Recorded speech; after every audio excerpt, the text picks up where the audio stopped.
All right, everybody, let's call the order District Advisory Board 3 for October 2nd, 2019. First of all, the approval of the agenda for October 2nd, this meeting, 2019. Anybody have any corrections or additions? Move to accept. Second. We have a motion and a second to accept today's agenda. Any further discussion?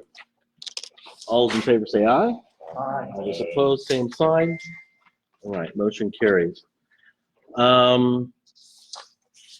Next, approval of the minutes for September 4th meeting. Any additions, corrections, spelling errors? I would know. Thanks for your honesty. All right, I would entertain a motion to approve. Second. We have a motion and a second to approve the agenda for September 4th, 2019. Any further discussion? All those in favor say aye. Aye. All those opposed, same sign. Motion carries. There are no staff reports this month. This is our off month for staff reports. And this is, I think, what most people are here for today. PUD 2019-10 has been deferred a month. So we will not be hearing the Longfellow School case this month. That just came down today at 4 o'clock. Why? I don't have an explanation. Will you be able to answer some questions about the community? I can't answer any questions. That's why the planner and our city planner is not here yet, because we have another item that he's supposed to be talking about today. He's the one that has all the information, and so there will be no public hearing today on it. I can answer some very top level questions, I guess, but I really can't answer detailed information. That would be the planning department and the applicant that would be able to do that. Yes, sir. Two things, please forgive me and bear with me. Number one, will that delay the planning department's meeting on the 10th? It will, yes. Number two, I'm a new kid at this school. Yeah. I have no idea who any of you people are. Ah, Would you bear with me? Yeah. Perhaps for a self-introduction? sure. And additionally, whether you live in this neighborhood or in Timbuktu, I mean, just so I can Sure, see so, who's in the room, would that be fair? My name's Barry Van Zett. sure. I live within proximity of the school. Mhm. On the opposite side of town from the school, exactly 26 yards, 78 feet from the school. Okay. So I'm a neighborhood guy. Oh, very good. Barry Van Zett, happy to meet you. So let me explain. Our district advisory board, hold on just a second, Michael. Our district advisory board is a advisory board to me, made up of citizens from the district that I represent. So yes, they're from this neighborhood. Got one person from this neighborhood and from different neighborhoods around. Yeah, Catherine, from around the city. My son went to Longfellow. And I'm going to have everybody introduce themselves. I'm giving just kind of what we are up here. The district advisory board is appointed by me. I think I'm safe to say that we have people all over the political spectrum on this district advisory board. And we have not everybody agreeing with me all the time, which is kind of how I like it, because I get a lot of different people's perspectives. And so the district advisory board has been set up by the city council. I can't remember how many years ago now, but it took the, I don't want to get into the weeds. It took the place of another kind of elected board of people called CPO, right? Used to be. Yeah. Back before a certain person decided that was a bad way to do it. Yeah. So this is really an advisory board. So I get input from citizens about what they care about, and we can hear cases like the PUD, like the case on Longfellow School. Unfortunately, the applicant delayed this 1 month at 4 o'clock today. That's not correct, but that's So- not the question that I asked. Well, that's when we found out today. I'm not sure when the applicant, You've been misdirected. I can assure you that. okay. But and I don't mean to hold up your meeting. No, that's okay. I'm just saying, I don't know why it was pulled. I have absolutely no idea why it was delayed for a month. So hold on just a second. Michael. I would be more glad to introduce myself and tell Let's start with down here with Michael and a go around question this way. first. Yeah. I can't tell you what my relationship to the school is because I have no idea where the school's at. We can, I think is in your agenda report. You should have the address of the school. I think That was that's sent out. important. Yeah. I don't mind, but No. also thank you, sir. It's just I've west got of a- Broadway between Mount Vernon and. I've got a Broadway. map. This is about 4 blocks. Yeah. South Main Street, 21. Yeah, right up here. Okay, well, my name is Well, Michael. that's okay, Michael. Luke. I was appointed by James. I live at the, on East Mount Vernon, across from the Right here. back golf course on Broadway. Oh, golf course on Wall. No, but you're still a neighbor. Thank you. Okay. I apologize, Michael. Real quick. Oh, look at this. I apologize. I thought you guys had the agenda report, but it was, since it was pulled. Okay. Go ahead. sir. My name is Bruce Gass. I volunteered for this position. I wanted this position in here about 4 years, Mhm. maybe. And my full-time job is to ask stupid questions. Most of the time, I'm asking what that acronym means and who's who. I'm man off the street. You live anywhere near the school? I live near many different schools. I have no idea what we're talking about. How about this zone 3 that we're talking? I'm in Tab district. three. We represent different things or associations within James District 3. You have to be in the district. Thank you. Yeah, District 3 Yeah. is the city district that I represent as a So councilman. we all have to reside there? In the district. No, well, yes. Yeah, all of us do. On the district advisory board, but anybody can come to these meetings. And you go to the district. Agreed. And I But do. You're all representatives from your neighborhood. Different neighborhoods. Yeah, that's the whole They're idea. neighborhood Yeah. people. Where's your district? Yep. Where's it run? Yeah, So,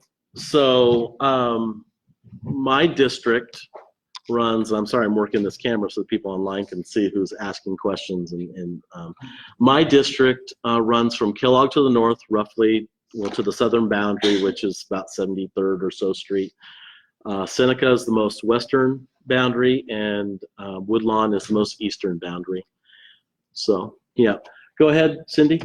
Hi, my name is Cindy Miles, and I live around 60th and South Hydraulic. I'm not with a specific neighborhood association because Bruce and I's neighborhood, Bruce lives down the street from me, we don't have a neighborhood association, maybe someday, but, and I also volunteer. I think I've been on this, this district advisory board for probably 3 years, and I also serve on the Metropolitan Area Planning Commission. Which is the body that is doing the actual public hearing. Yes. So on this, Cindy would have to abstain from any vote that she makes. My name is Catherine Johnson, and I live in this particular neighborhood, which is the South Central neighborhood. And it goes from Kellogg to Pawnee, and then from the river to Washington. And I live just north of Lincoln and Waco. And then I'm also part of the South Central Neighborhood Association and have a couple of roles on that organization. She's the one where you're talking about you live, you need to go to her neighborhood association meetings too. Where we go? We meet the That's third right. Monday of every month at Bethany United Methodist Church in the basement, and that's at Harry and Main. Mhm. And so at 6:30, we meet there. First Monday of the Was month. it day or day? The Oh, third Monday. Third, Monday, sorry, thank third. you. I apologize. My name's Gerald Henry. Live in the Hilltop area, also the president, Lincoln and Oliver. Been here, this is my third year. my name's Paul Davis. 5 minutes, Paul. Live at 63rd and Hydraulic, real close to Cindy and Jared. I guess I kind of represent Spine Bay Homeowners Association in a strange sort of way. They don't know it or care, but I kind of do.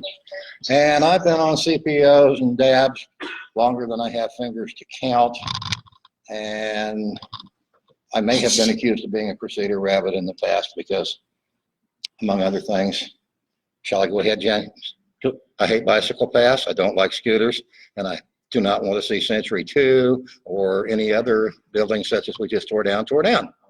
I like nice old places. All right. And my son went to Longfellow. I'm sure we've got a limited time here. All I right. was limited to 5 minutes. So, my name's James Clendenin. I'm the council member for District 3. I have been for 8 years. I have 2 more years left on my time on the city council. City council is term limited, and so I will end my term in 2021, and in January of 2022, you will get a new city council representative, whoever you elect. And you reside approximately? I reside between 47th and Hydraulic and 55th and Hydraulic. Good enough. Um, Y'all are kind of grouping up down there. in South Wichita. Well, I actually have a neighborhood association. I don't represent that neighborhood association necessarily, but that's the South Area Neighborhood Association, and they meet at Cedar Chapel? Chapel. Cedar Chapel. Yeah. Supposed to. Cedar Chapel, United Methodist Church. So that's the neighborhood association I live in. Betty? I'm Maddie Campbell. I'm the community service rep for District 3, so I just kind of act as a liaison to anybody with questions to city council or city staff. And does a great Fine job. Good job. You want it done, Maddie will get it done. So Maddie, if you have a complaint or anything to me and send it directly to me, I send it on to Maddie. She's full-time. I'm a part-time employee of the city of Wichita. She's a full-time employee who, when she sends an email, she sends it on my behalf. When we have, do what? What's You that? live far from here? I lived on West Side. I'm a District 5 person. She, her office is in Plainview at the Colvin Neighborhood City Hall. So she spends most of her life there. In her previous life, before the city of Wichita, not long ago, she worked for ComCare, working with marginalized groups of people. And so it's an amazing fit for her to be down in District 3. I'm Ron Tracy. I represent the Seneca to the River Probably area, Pawnee to the south border. Seems like I'm the only one over in that area. I contact James quite often on issues, or Maddie, I call it. I'm vice president of the Southside Neighborhood Association that meets at Lutheran Church the fourth Tuesday of every month, and I want to invite y'all. Come down. You can join the other 4 people that show up. That's ours. I'd like to interject one thing that you serve a good breakfast. Yep. Yes, we do. Yep. Dave? Oh, I'm sorry. Go ahead, Ron. But I'm on the disabled, James appointed me to the disabled board on the city council. I represent them as a member for the 3rd district. And James gets a report. How much trouble I get in up there. So. We appointed you to get in trouble. Dave? I'm David Robbins. I'm the president of the Great Neighborhood Association. That's 1,200 homes up in the northeast corner of District 3. It's kind of centered around Southeast High School and that school complex along Edgemore. I've been on this board, I think, over 10 years. I got looking at that, and by being on this board, James has used me. I've been on the city manager's police review board. I've been on the transit board. I was on the public building commission that handled the state office building. So I've been utilized in a number of capacities, and I'm time limited on board. So you're looking at my last year of serving here, but it's a real opportunity to interface with people. And when we have this many people here, we know we got a problem somewhere. So your participation should be welcomed and honored for you folks to show up tonight. Absolutely. I really appreciate it. Absolutely agree. And by, We're required to come out next month. and by the way, so Dave and Paul have both been on this board since I was elected, and so they're both termed out. Well, actually, you appointed them. Yes. Yeah. So Marco is not here. Jared? My name's Jared Cirillo, and this is kind of my first foray into politics, public life, I guess you can, for lack of a better word. I've always been interested in it. I worked for KFDI and Cake Television for many years, and I'm So I had a conflict of interest, so I couldn't necessarily be involved in things like this, but I'm a lifelong South Wichita resident and live down by 63rd and Hydraulic. And I volunteered to, and am thankful to James for allowing me to be on this board because I've always felt like the far south areas, outskirts of town, especially South Wichita, get neglected.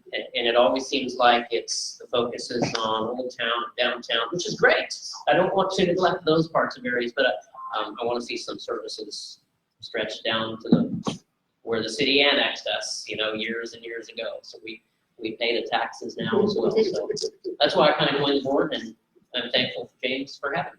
Yep. And you might say there's like 3 of us or so, 4 of us that are from down in that area. Yeah. It's very hard to get people to serve on this board.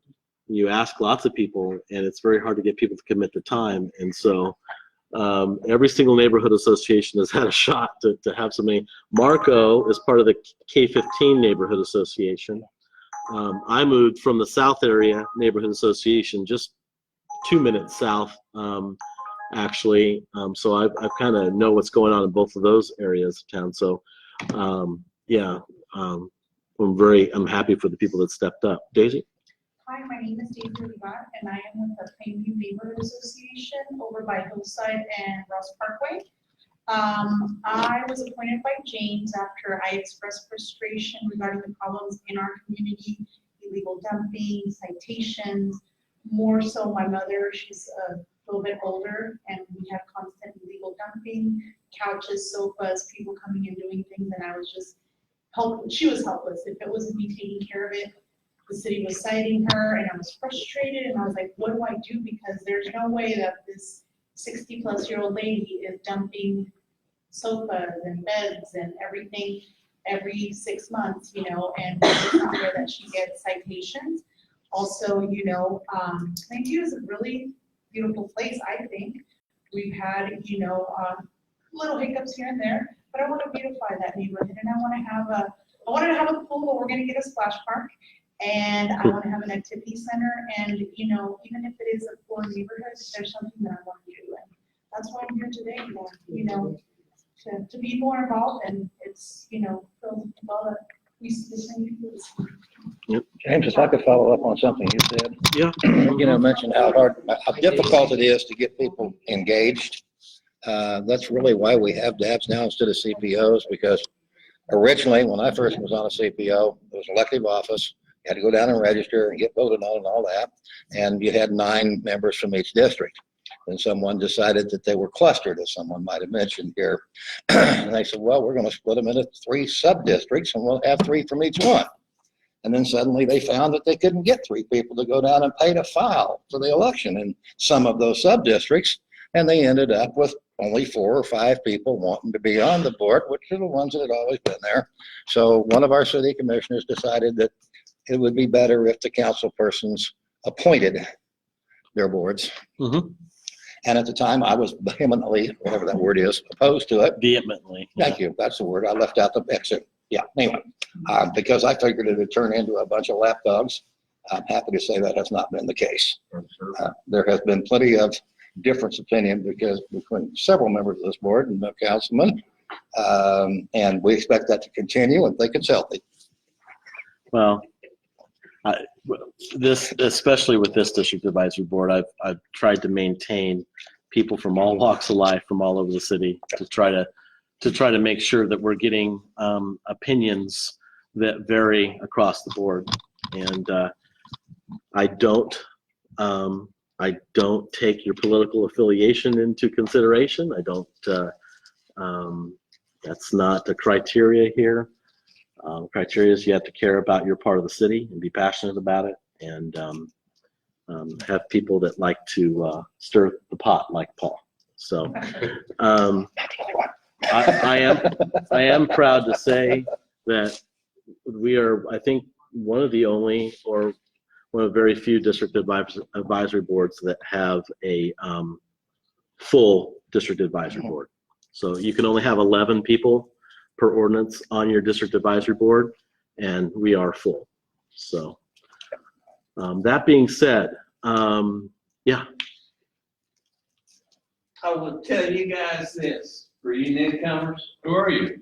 I'm Richard Hill. I live down south. I come to all of them that I can make, I come to. Good. You will learn more about what's going on in the city, and you'll see what these people are up against and the city commission are up against. And I will tell you, the news don't print half of it. You'll learn so much from coming to this. You learn from going to the district what's going on in your little neighborhood association. Car lot deal on South Broadway is one of them that we fought for years. But you'll learn from coming here some of the behind the scenes, and that's why I come, because I learn a lot of stuff. Some of it ain't too good, but Well, that's the one thing that we try to do, especially at District Advisory Board, is present as much transparency as possible. Again, that's why we are doing Facebook Live. So anybody that can't be here is watching on Facebook Live right now. Anything that's said by me or anybody, yeah, wave, say hi. You can actually go back and watch yourself do that later, because it's cataloged and you can watch. What else about that? So that being said, the PUD 2019-10 did get pulled. Can you explain why it got pulled? Do you know why? Great. Yeah, I'm Matt Williams. I'm planner in the planning department. So we heard today from the engineer that's working on that project that the school had not actually been sold. It was still owned by the school district, and kind of on a condition of selling it was the person who wanted to buy it was trying to do the zoning change. And the way the engineer described it was that he just got in over his head and decided that he wasn't going to be able to go through with the project. So he's pulled that. He's no longer pursuing the purchase of it. The engineer, though, is having a discussion with the school district to see if they still want to go through with the process, because maybe it would make the school more interesting for a different type of seller. But they're having that discussion right now, and we don't have a date of when that's going to come back, because we just found out about this today. If you got a notice for the first one that came out, we're sending letters out now saying that it's going to be deferred. I have a question. Okay. My name is Connie. Longfellow School. Hi, Connie, we're glad you're here. Longfellow School is in my front yard, basically. Mine too. Neighbors, 78 feet. I had a neighbor approach me with a letter saying, are you going to the neighborhood meeting? I didn't receive a letter. Who sends these letters out And when? and when? And to whom? My neighbor. Okay, we can approached me answer that. September Thank you. 30th, saying that there would be a meeting on this You know, Saturday. because she's pretty active in this group. I did not receive a letter, and many of my other neighbors didn't receive a letter either. So So- how are we notified of these actions? So a zoning change triggers a public notice like that by statute. I believe for the PUD that we send those out to everybody within a 200-foot radius around the property. Yeah.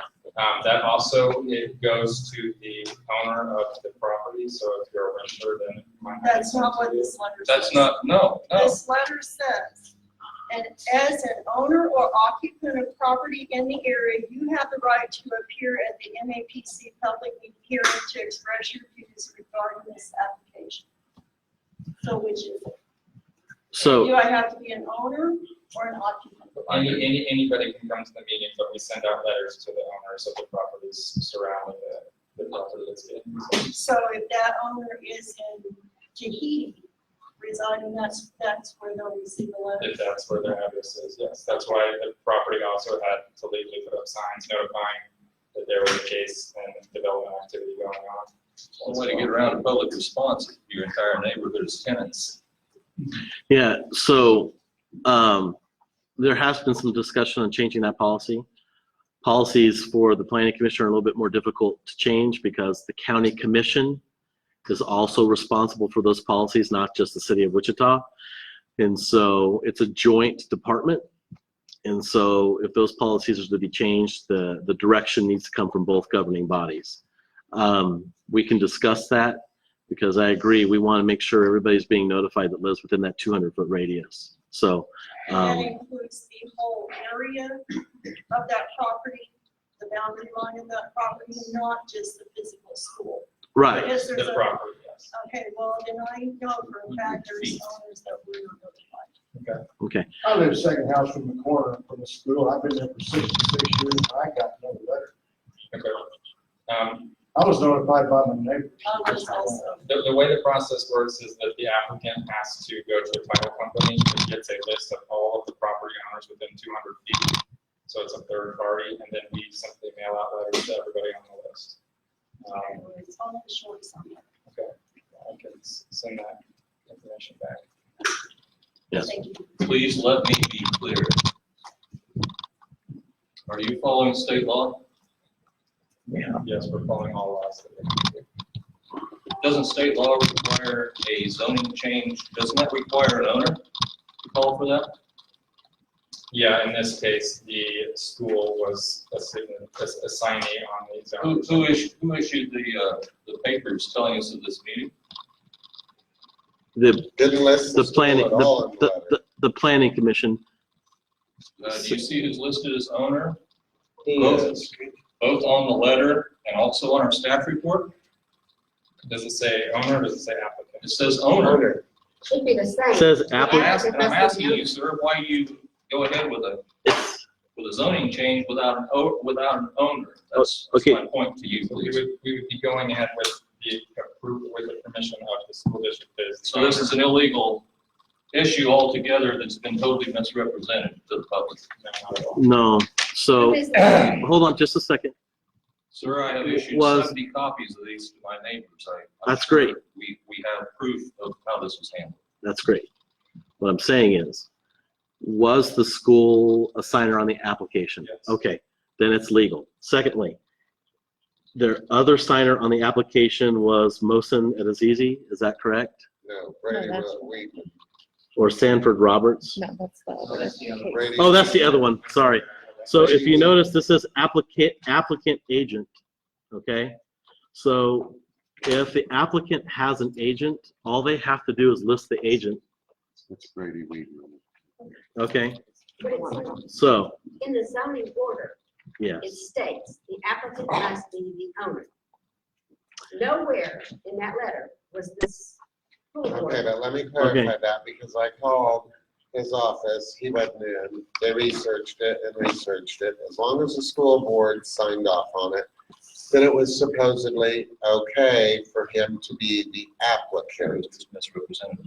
But it was not sent that way to any of us. It Okay. says the school board signed off on it.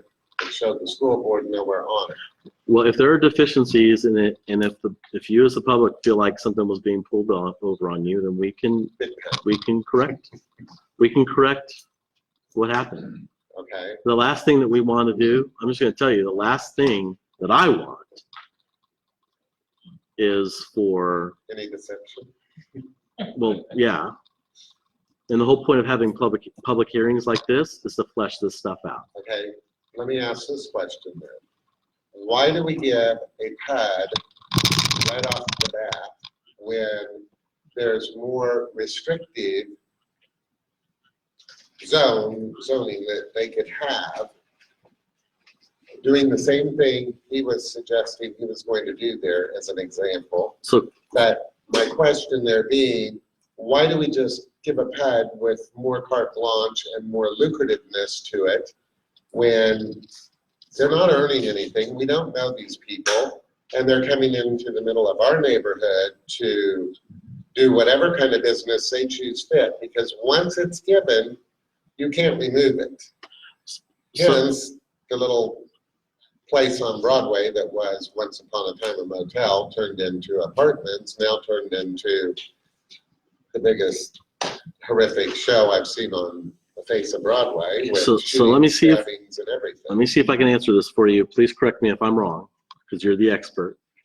The city or the planning department, city county agency, the planning department does not dictate what a person has to apply for.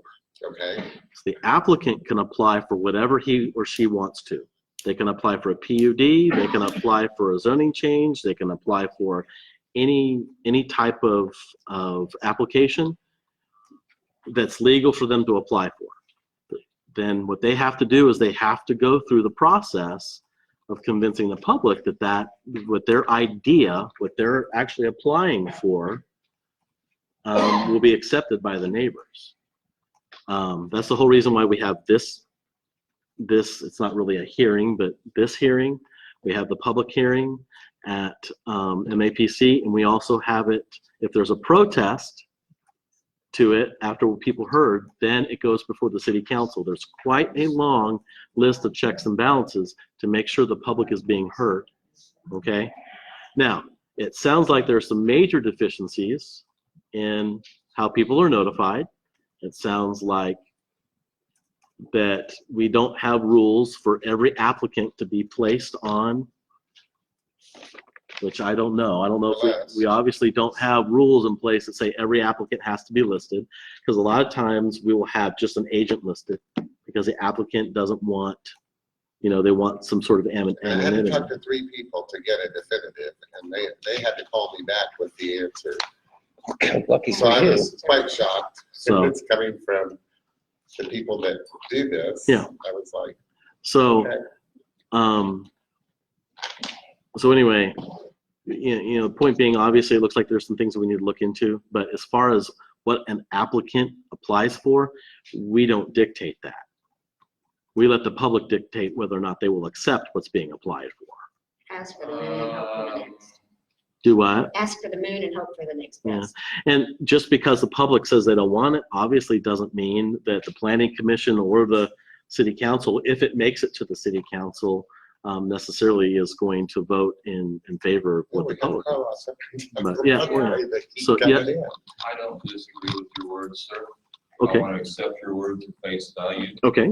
And I do accept them. However, the situation has been deviated from your words. What do you mean? Perhaps an agent could have made the decision on the rezoning on behalf of the potential buyer. We still have no owner.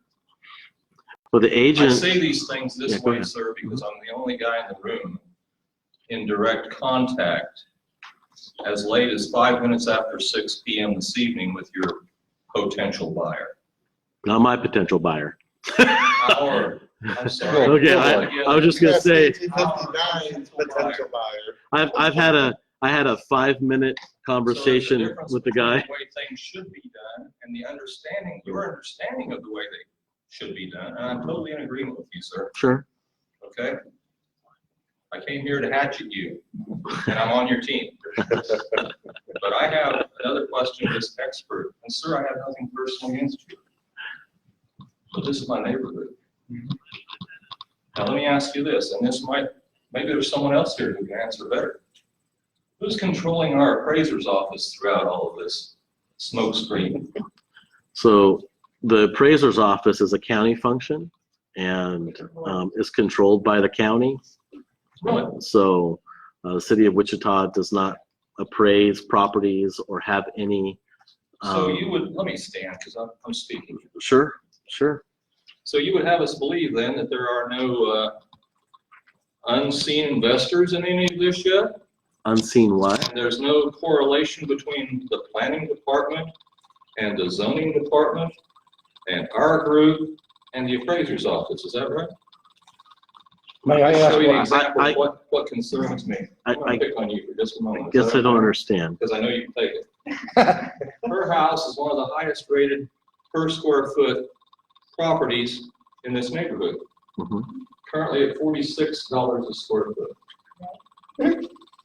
I have argued more than once with the county appraiser, and we've had little meetings and such, and my property has been reduced to the point where I'm not completely unashamed of myself at $35 a square foot. Can anybody here, anybody at all, tell me what this school property, don't let me misrepresent, I believe we're talking about 83,000 square feet. Can anybody tell me what it's appraised at today? Well, 200,000 is what it was supposedly going to sell for. No, that was the offer. That's what Brady offered. I'm talking about the county's appraisal of this 83,000 square foot property. It was 56,000. 6.7 cents a square foot. Let me say something. Let me say something. 6.7 cents a square foot per our hidden developers. Let me say something. When the You taxing. see me standing here? Yeah, I don't want to stand. I'm gonna resign my time. When they tax schools, it's just like your house does not pay what Paul did on his salvage yard. Oh, God, no. The school is a tax identity that the city gets a portion of that back. This is the way it was explained to me. It's like taxing you twice. So it's a I'm different. already taxed 11 times. And it's a different formulation. I bought a commercial property. I wanted to get it declassified. I fought with him, got it down. I'm happy. But it still never got declassified, so they can jack it up next year. But it was at a different rate because I'm a single-use user and it's not commercial property anymore. So they brought it down as far as they could. I'm good. The other thing is that residential properties are appraised differently than commercial properties, and also appraised differently than vacant or abandoned properties. And there's more than one way to appraise a commercial property. Um, But for what it's worth, he wants some really I exciting thought numbers. this was a T5 residential. I apologize, Bruce. Additionally, since I pay attention to it, 18 months ago, the same property. I'm sorry, I don't mean to interrupt you. Hold on, I'm sorry. Yes, I sir. didn't mean to interrupt you. I would respectfully request that we kind of get back to the rules of order for this meeting. That's why I'm standing here, sir, to be I'm recognized. sorry. I've been interrupted. This actually isn't a public hearing, so the meeting, this board has charge of this meeting. So I would just humbly request we get back to them. I understand your concerns. I would be very concerned as well. This is. I'll finish my I statement in want- 15 seconds and end it. Sir, please. I would be very concerned as well. I just learned of this last week, and I became concerned of it as well. I didn't know it was going to drop, but it sounds like it's dropped. Your voices have been heard, and I'm very happy that your voices have been heard. I do think that your concerns have been voiced about the problems of this being brought up in the first place. And I hope you respect that James and Maddie will look into those things. And I haven't finished my explanation, so they're able to, sir. If you give me 12 seconds, I will go on to explain that 18 months ago, this property was valued by our appraiser's office at $1.2 million. I get it. And 3 months ago, that property was valued at $100,000. And today, it's valued $100 less than my property across the street I at understand. $56,600. And I'm gonna let my voice fall. Thank you. So- I appreciate that. Let's do this. The reason that I have allowed us to talk about this, so we have so many people that were here that had no idea it was going to be pulled. Actually, I had no idea it was going to be pulled until 4 o'clock today. And we do have an area for the public agenda and any off-agenda items. So this is the reason why I've just allowed the conversation that we've had. We do want to keep order, but I will tell you, let me just, I will. I've got Bruce and I've got you, Michael. Bruce first because his hand's been up. But let me just say this. I was approached at a South Soci Neighborhood Association event for like 2 to 3, 4, 5 minutes by the guy that was interested, and I had no idea who he was. I still couldn't pick him out of a lineup. The guy that supposedly was going to be doing this Longfellow School development. Great. Told me he was going to do it, told me he was making an application. Okay, great, that's wonderful. This thing hasn't been on my radar until I knew that it was going to be here. Okay? I've talked to you a couple times, a couple of the people in the neighborhood. I mean, and address some of your concerns, but, so other developers, I have no idea. I don't talk to the appraiser's office. I have no idea if there are other developers involved. I would tell you this, I suspect that there weren't, since the guy was pulling out because of money. If there was a tremendous amount of money behind this guy or developers behind this guy, I don't think he would have pulled the application, because it's extremely expensive to apply for a zoning change. So, honestly, guys, I'm glad you guys are here. The whole reason why, I will get to you as soon as we get to our board members, I promise. I just need to know the next meeting for this. Sure. My husband and I have to go, he has a dialysis. Sure, you bet. And it's well overdue. You bet. Please look at this for the meeting, we want to come back. Yeah, our district advisor board meetings are the first Wednesday of every month. And so what I want to tell everybody is we put out a newsletter twice a month, talking about things going on in South Wichita, things going on in District 3. If you send an email or call Maddie, send an email to Maddie or call her, and she'll get her information for you. She has cards. She will put you on our email distribution list, and you will get notified of all of the meetings that are going on in South and Southeast Wichita. I have a breakfast that I do once a month over at one of the churches up here on South Broadway, Christian Faith Center. They open their church up, they put a breakfast on, and we talk to people about issues and what's going on, okay? That's put out in the neighborhood newsletter. So we have, I hold a lot of meetings. I have 15 neighborhood associations that I go to, at least all of them twice a year, if I can. Some of them are quarterly, some of them are every month. And so I don't go, every month to the ones that are every month because I have so many neighborhood associations. Well, But this is very important to us. yeah, this is. And to our neighbors, and to our friends. Yes. There's a lot to it. Yeah. So we will be back. Please do, please do. And we provide, just to everybody else, we provide lots of opportunity for feedback and public input. I'm out in the community. I'm talking to people. I don't hide. So You're on Facebook, we have District 3 Facebook. go ahead, Bruce. Obviously, this has been an ugly scare for you guys. And the first thing I want to recommend is you form a neighborhood association. They live in one. They live in one. Okay, then make sure you're members of that Yeah. and put on the agenda of the neighborhood association your wishes and non-wishes for this building. And then start lobbying people. Number 2, it looks like, if I heard our planner correctly, your issue is gone. I'm not talking about all the innuendo and the guessing and reading between the lines. Right now, there is no planning action on that building. That is absolutely correct. So this has been a shot across the bow for you to collect, gather, and propagate information one another. Number 2, the county and the city does not have to legally notify residents unless you are an owner. That's the law. That's not going to change unless James chooses to send out letters so that you all know. That's not going to be fixed unless you change the law. Please hold on, buddy. Hold on. It's my turn. Okay?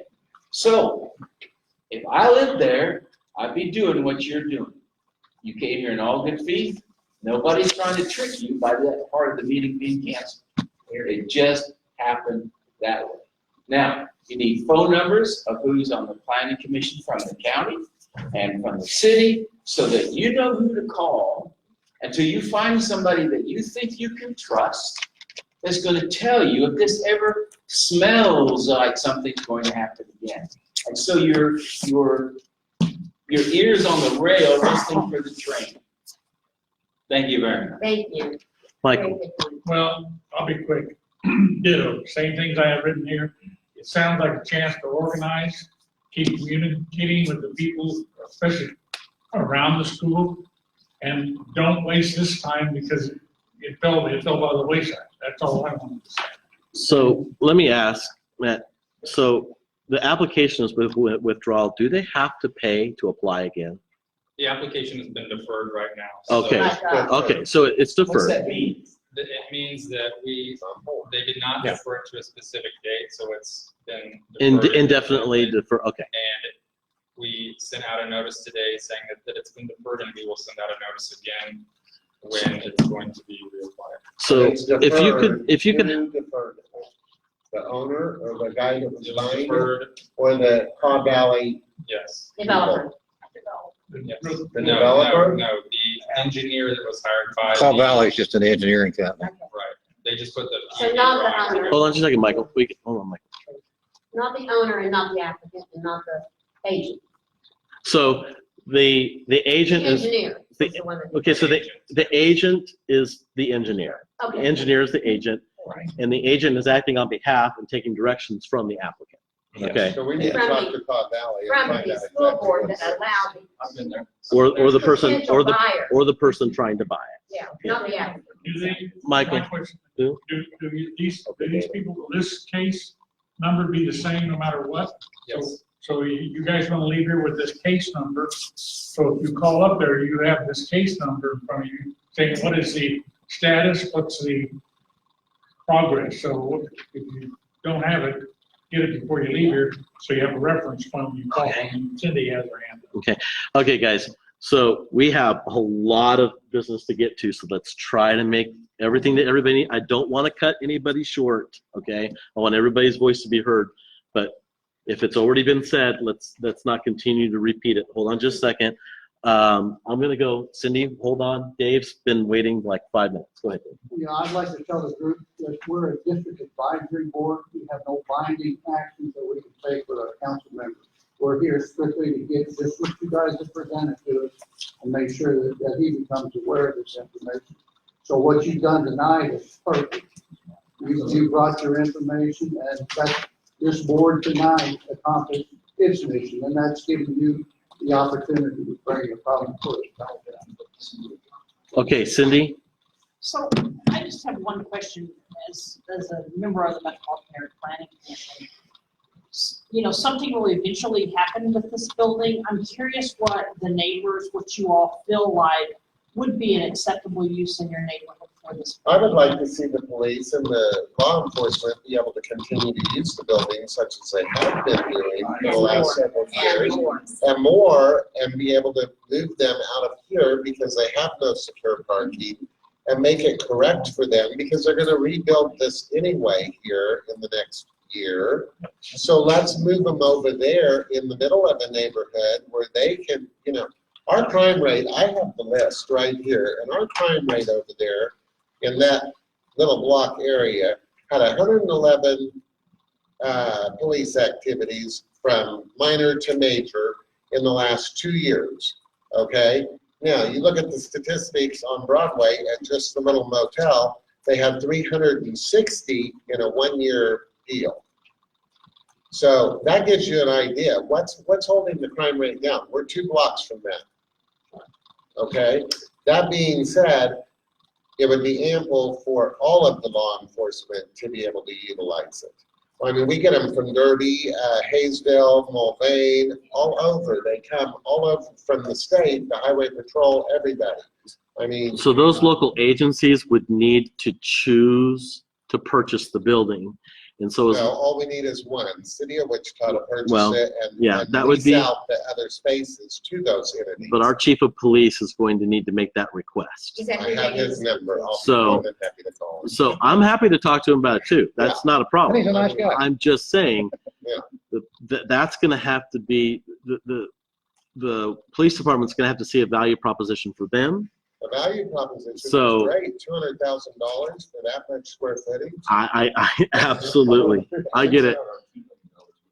You know, But at that point, then the city of Wichita and taxpayers are maintaining it. Right, Right now, the school district is maintaining it, and so, you know, there's a cost benefit, and Right. it just depends on if the police department wants to use budget to do that, so. well, I think we should approach our chief of police. He may not be aware of how much that building is utilized with the fire department, with the police department. They train their dogs there, They do everything. Yeah. Search Yeah. and rescue in and out of the building. It's incredible. Active shooting, the whole 9 yards. Yeah, okay. Well, then what we can do, I think maybe something that would be important to do, and I don't believe that this is going to be back next month. I'd be surprised if it was from the sounds of it. They're going to have to do a lot of work quick. Do what? I mean, I'm guessing, but maybe next month, we can probably invite the chief of police to come here and speak at and talk about a variety of issues. But not just the chief of police, let's get the chief of the fire, let's get the chief of, let's get them all in here. Let's do it one at a time. How about that? Let's get them all together. Yeah. No, I wanna go home. Okay, whoa, no extra talking without hands raising, please. Hold on just a second. Cindy should go next. Cindy just went. Okay. Ron, I want to make sure we get our district advisory board to get their questions. There's a list at the front and ask for your email address, is it not? Yep. Please put your email on it, so Maddie can send you information like she does. She sends me a package every month of what's going on. And if you put your email on that list at the front door there, Maddie will see that you get to see whatever's going on this month, the agenda, Front door, sir? right there. Yeah, it's on the table there. Thank Yeah. you. I want to make sure everybody's getting communicated with, at least for me. I don't have a lot of control on how the planning commission is notifying you guys. We can start conversations between the city council and the county commission about some changes that need to be made based on what I heard today. But I want at least to provide a platform for the neighbors and for anybody who's having something going on in their neighborhood to come express themselves. So that's what we want. This is what you guys are talking about. Your concerns being addressed is what we want. Bruce, Okay, go I ahead. just wanted to ask our planner, I'm sorry, what's your name? Matt. I think the waters have got muddied here. It's my understanding that the county appraisers has absolutely nothing to do with the planning. That's Right. correct. I don't work with them at all. Would you state that out loud so everybody hears that, so they realize there's not a conspiracy to try to get this guy to buy this land real cheap so he can put one over on everybody? Yeah, we You don't work with just the appraiser at all. Say that out loud. He just did. He just said they don't work with the appraiser at all. Here's the thing. I know city staff is so understaffed right now that to be able to devise those sorts of plans and make those things, push those things through, I'm going to tell you, and to coordinate between county and city departments, I'm going to tell you I'd be shocked. It would take a act of God to get everybody to communicate properly just to make that happen. All of these agencies are independent from one another, and they're set up that way. So I just, if there was something devious going, I'm just going to look at some of the facts. There was something, if there were some developers behind this thing that had a bunch of money, and they would be here today, and this would not have been pulled. I promise you. So if it comes up again, we will have another one of these, and there will be a planning commission hearing as well. And I suspect there will be, if there is disagreement about what somebody wants to put in Longfellow School, then a protest petition will be circulated. And that's extremely important, because that means then the city council would have to get involved. When it comes to planning cases, the city council cannot dabble in or we're provided, as the city of Wichita, we're providing this forum as a courtesy to the public when these sorts of things come out. But we, as a city council, cannot get involved in these unless the citizens do a protest petition, file it with the planning commission, and then there would be action taken by the city council. So, What is the total stopgap for this then? so first of all, we're providing this, and then the Metropolitan Area Planning Commission is the public hearing. That's where the public hearing is. Those are the people that are legally responsible for zoning changes. not saying. We'll know now that it's been pulled, yeah, it would have been whatever the notice said. Now, do I think possibly that we need to change some of our notice procedures? It sounds like it, but we'll have to have that discussion. That requires a statutory change, doesn't it? What Yeah. is the stopgap? How do we stop it? I mean, It's stopped right now. it So, is right now, but I mean in the future. if- Just What he like just you did. said is how you stop. so the planning commission could vote if enough of the neighborhood comes in protest, like, so if this many people came to the planning commission meeting, that would raise some red flags with the planning commission. There's something called the 10 golden rules of zoning or planning. And Cindy has the 10 golden. You actually can go on to Google. You can Google the 10 golden rules. And the 10 golden rules basically are the rules by which zoning and planning commissions operate. And on one of those, it talks about neighbors and citizens and the negative effect of property values, and it talks about that in these 10 golden rules. If the planning commission feels like any of those golden rules go against the rezoning or PUD or anything of this property, they can vote that the zoning can't change. Okay? Now, if they vote that yes, the zoning can move forward, then there's more recourse. There's more recourse by the public. Do a protest petition. You circulate a petition within that 200-foot radius is all you need. A lot of people like to go out further from that so they can show more protest. But if you get, I think it's only 20% protest 20% of the property notification area. area. Yeah. Right. So if only 20% of the people that live within that notification area protest, it triggers the city council. That's not true because of the property area. Right. So that school's a big chunk. No. Yeah. It's 200 feet from the edge of the property out. Yeah. It doesn't count Is that right now? Yes. In a complete circle. in a complete circle. Well, It does whatever. not include the school Whatever the property shape of the is. property is. But So it could be over to Water Street? whatever 200 feet is from the edge of the school That'd be property. about right. Well, read number 8, just for the heck of it. I'm only concerned within 1,000 feet of the school in that particular. So guys, what I'm saying is there are a couple stopgaps in there Okay. for the citizens to be heard and for a zoning change to be stopped. Okay? And the final one is your elected representation at the city council. Okay? Here, number 8 of the golden rules, opposition or support of neighborhood residents. Okay? So if the neighborhood residents come out and there is significant opposition Or support, you're right, or support, because it says opposition or support, because there would be improvements. then that is enough to sway either the planning commission or the city council, depending on where it is. Can be. It can be. But But even then, even if they vote for it and we don't want it, is there a stopgap? well, no, City Commission there's two stopgaps, and if it passes both of those, then the zoning would go through. Okay. Unless you want to bring a lawsuit. But, and that's the other thing.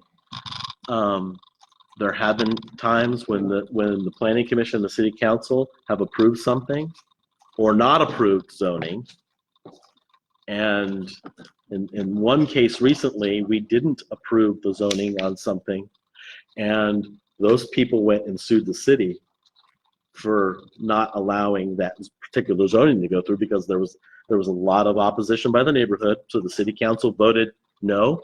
Neighborhood said they don't want this, so they declined it. Well, then they sued the city. Oh, and by the way, it was T-Mobile. Mhm. Yeah. So there was a big corporation. The city council said no to them, More than once. and they come back and sue the city.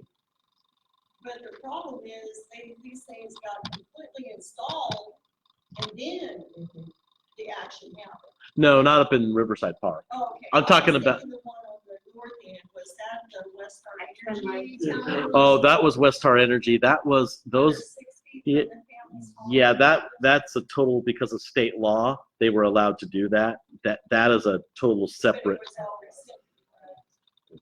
No, they all got it. No, the state law is not rescinded. No. But what Westar or Evergy now has done is they have agreed in some of the cases to move the poles. Right. Because of public and political pressure. So, but we're really off topic here. And James, can I just say one thing? Please? yeah, absolutely.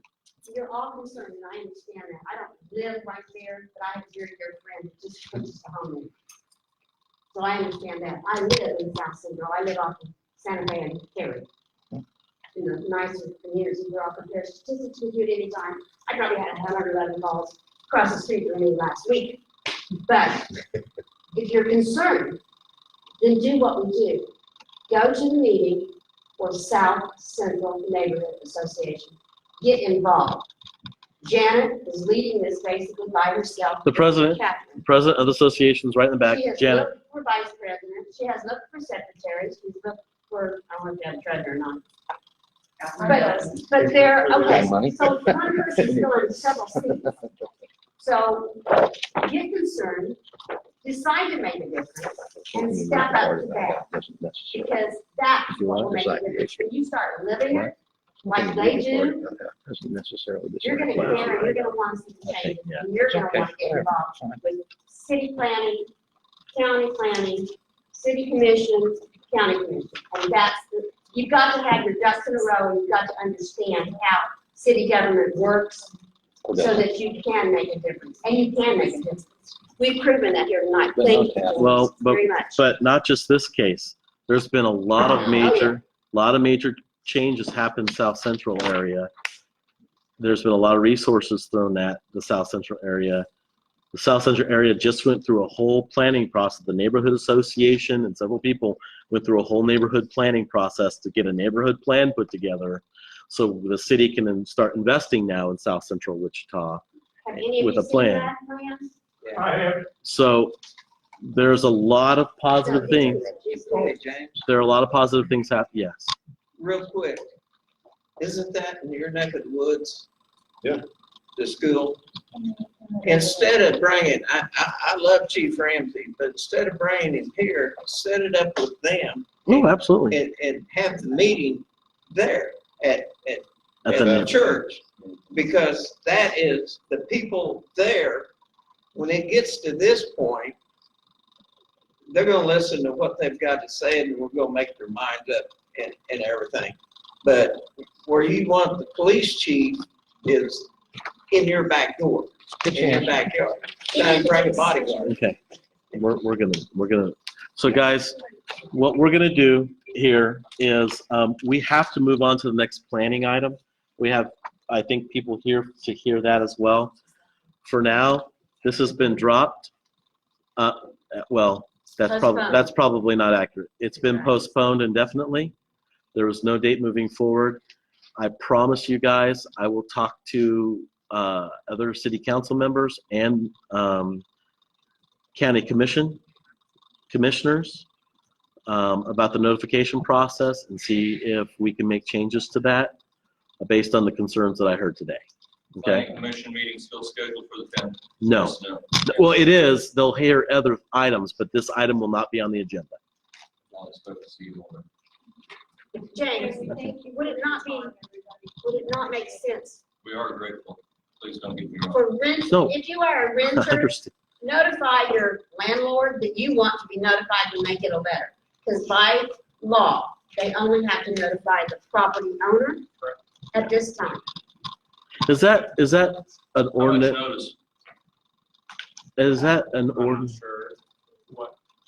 Okay. Yeah, well, I'll just have to talk. I don't know how, is it 30-day notice? What's the notice? I believe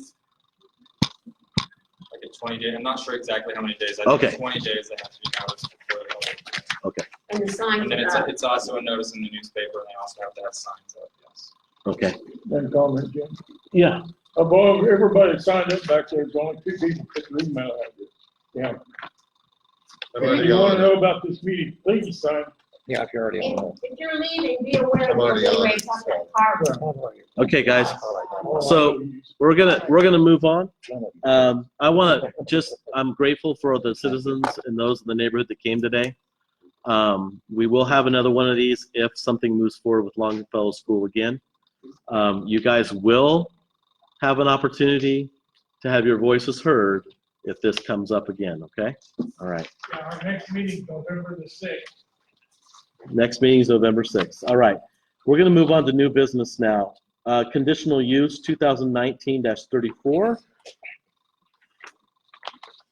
Okay, this is the only other case. So this is a conditional use to expand an area for outdoor vehicle and equipment sales. No. This is on the east side of South Broadway and within 1/4 mile south of East Terrace Street. It's 1728 South Broadway. Basically, the applicant already has a conditional use to allow vehicle and equipment sales at that property. In fact, the history of this case is this very thing they're applying for. There's a single lot here with I looked at Google Images and it looked like they sold cars there before. But driving there recently, there's no cars there. But there's a little office type house thing, lots of concrete out in front of it. They have a conditional use to sell cars right in front of their office, but not in the expanded areas. Those expanded areas, they actually applied for conditional use back in 2003, and that was approved to do the whole site. But something happened before it went to get final approval. So it was approved by Planning Commission, I think, before it went to City Council. They got pulled for some reason, so it never got official approval to go into play. And then he came back a year later in 2004 just for that smaller site. So what he's requesting today is approval for the whole site to sell those cars. There are a few recommendations included with this. Basically, it would be limited to the sale of cars and light trucks.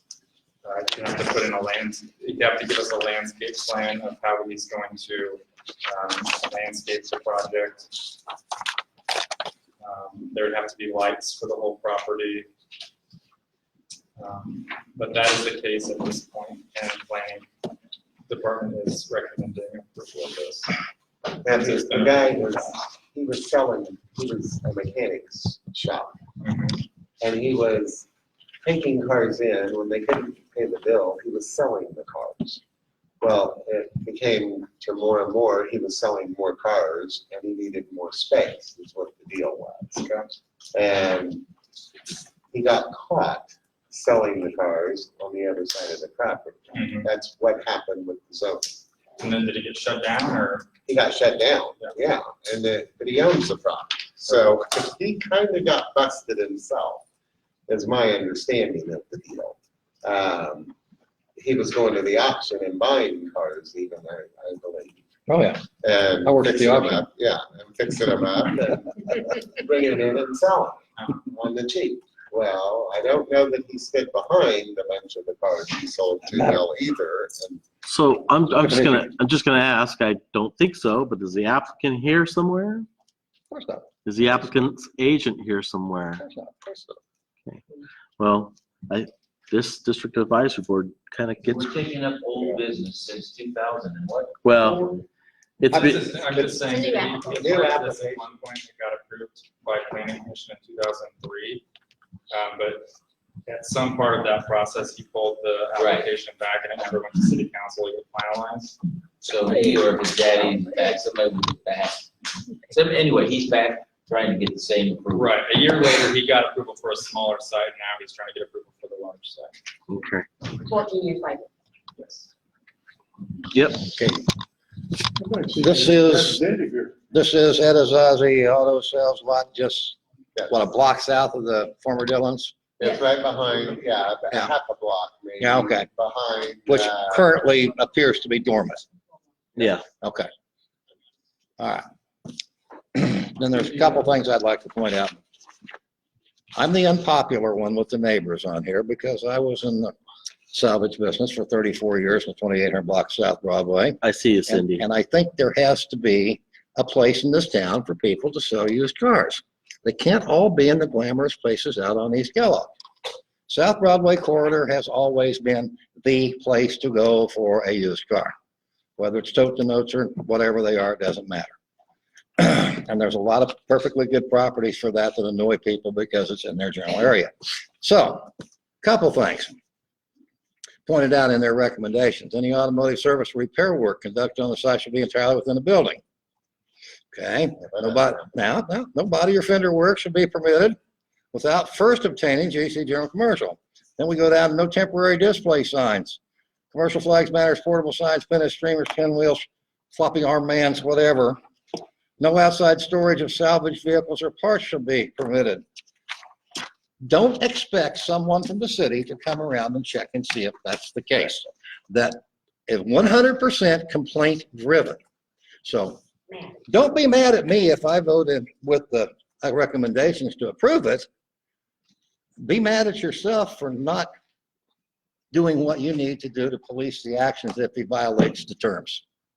Because the zoning people, you've got one on each side of Broadway that does half the town. Their boss one time, former boss, told me in a restaurant from full of people, said, I don't need you to find me to work. I got plenty of work to do. So find him work if the guy violates his terms. I find them work, don't I? I'm done. All right, Cindy, So and then, you know, obviously I can't vote on this tonight because I'm here at NAPC. Right. But I do want to remind this body that we have 72 used car lots between Kellogg and 47th Street on Broadway. Thank you. I have literally took the time to count them last year. I drove Broadway. I did too. And it is additional car lots or more cars on Broadway is considered a least desired use according to the plans that have been created. If we continue to do the same things on Broadway, we will continue to have the same things on Broadway. Until we get to the point that we can say, no, we will not allow any more used car lots, cheap hotels, bars, or any of the other things that have contributed to Broadway being diminished in the way that it has. We're not going to make any progress. We can't expect to make any progress. So, thank you. all right. Catherine, you'll be next. Dave, go ahead. Now, were the notifications sent out to the adjoining property owner? Yes, Did we have anybody objecting to those? I haven't gotten any phone calls about this case. Haven't got any objection to that? Yeah, what I see here is a business that's operating without the authority to do it on the adjoining properties. And if we're gonna expect a businessman, if he was zoned properly, would he improve the property to the zoning guidance that was given out to him? And that's the question. You know, he's operating on these adjoining properties. What the actions that we would take would have nothing to do with what he's actually doing right now, except to make it legal. The question I ask is, if you give him the proper zoning, can we control him to, spruce up the area? This city of Wichita is car dependent. That's something we all have to live with. We have a horrible transit system in this city. We all live and drive and survive by the automobile. That's just the way Wichita is designed and operates. We have to be able to buy automobiles. We have to get rid of automobiles if we're going to be auto dependent. But what we need to do is get these dealers on South Broadway to clean up their act and operate their businesses and make them look like a legitimate, good operation. And so my suggestion would be that this businessman either get into business or get out. And what we need to do is make him a legitimate businessman by giving him the proper zoning to do his job. I like That's my. Hold on just a second. I promise I will give you guys a chance, okay? We got to let the district advisory board discuss first. So Yeah. representing SDNA, we have had multiple conversations about this particular case and previous ones. And every time, we do not want to approve more car lot areas. That's what it comes down to. And I know. Yep, they get approved. Right? And so, and we have tried to be sympathetic. We had the one that we listened to and it was going to have lovely landscaping and we even thought, okay, you know, maybe we should listen, maybe we should give a little and try something new. And it didn't work out because the person isn't held accountable. And I hear what you're saying, Paul, that it's on us. And we don't want to have to be holding everyone accountable to these things. We'd rather just not have it. And, you know, that's really something that we stand by in SDNA. And so, Okay. I appreciate that, but unfortunately, that's how it works. All right. I'd like to see the applicant, or at least the agency, show up. Vote that we're not taking action at this time until such person shows up.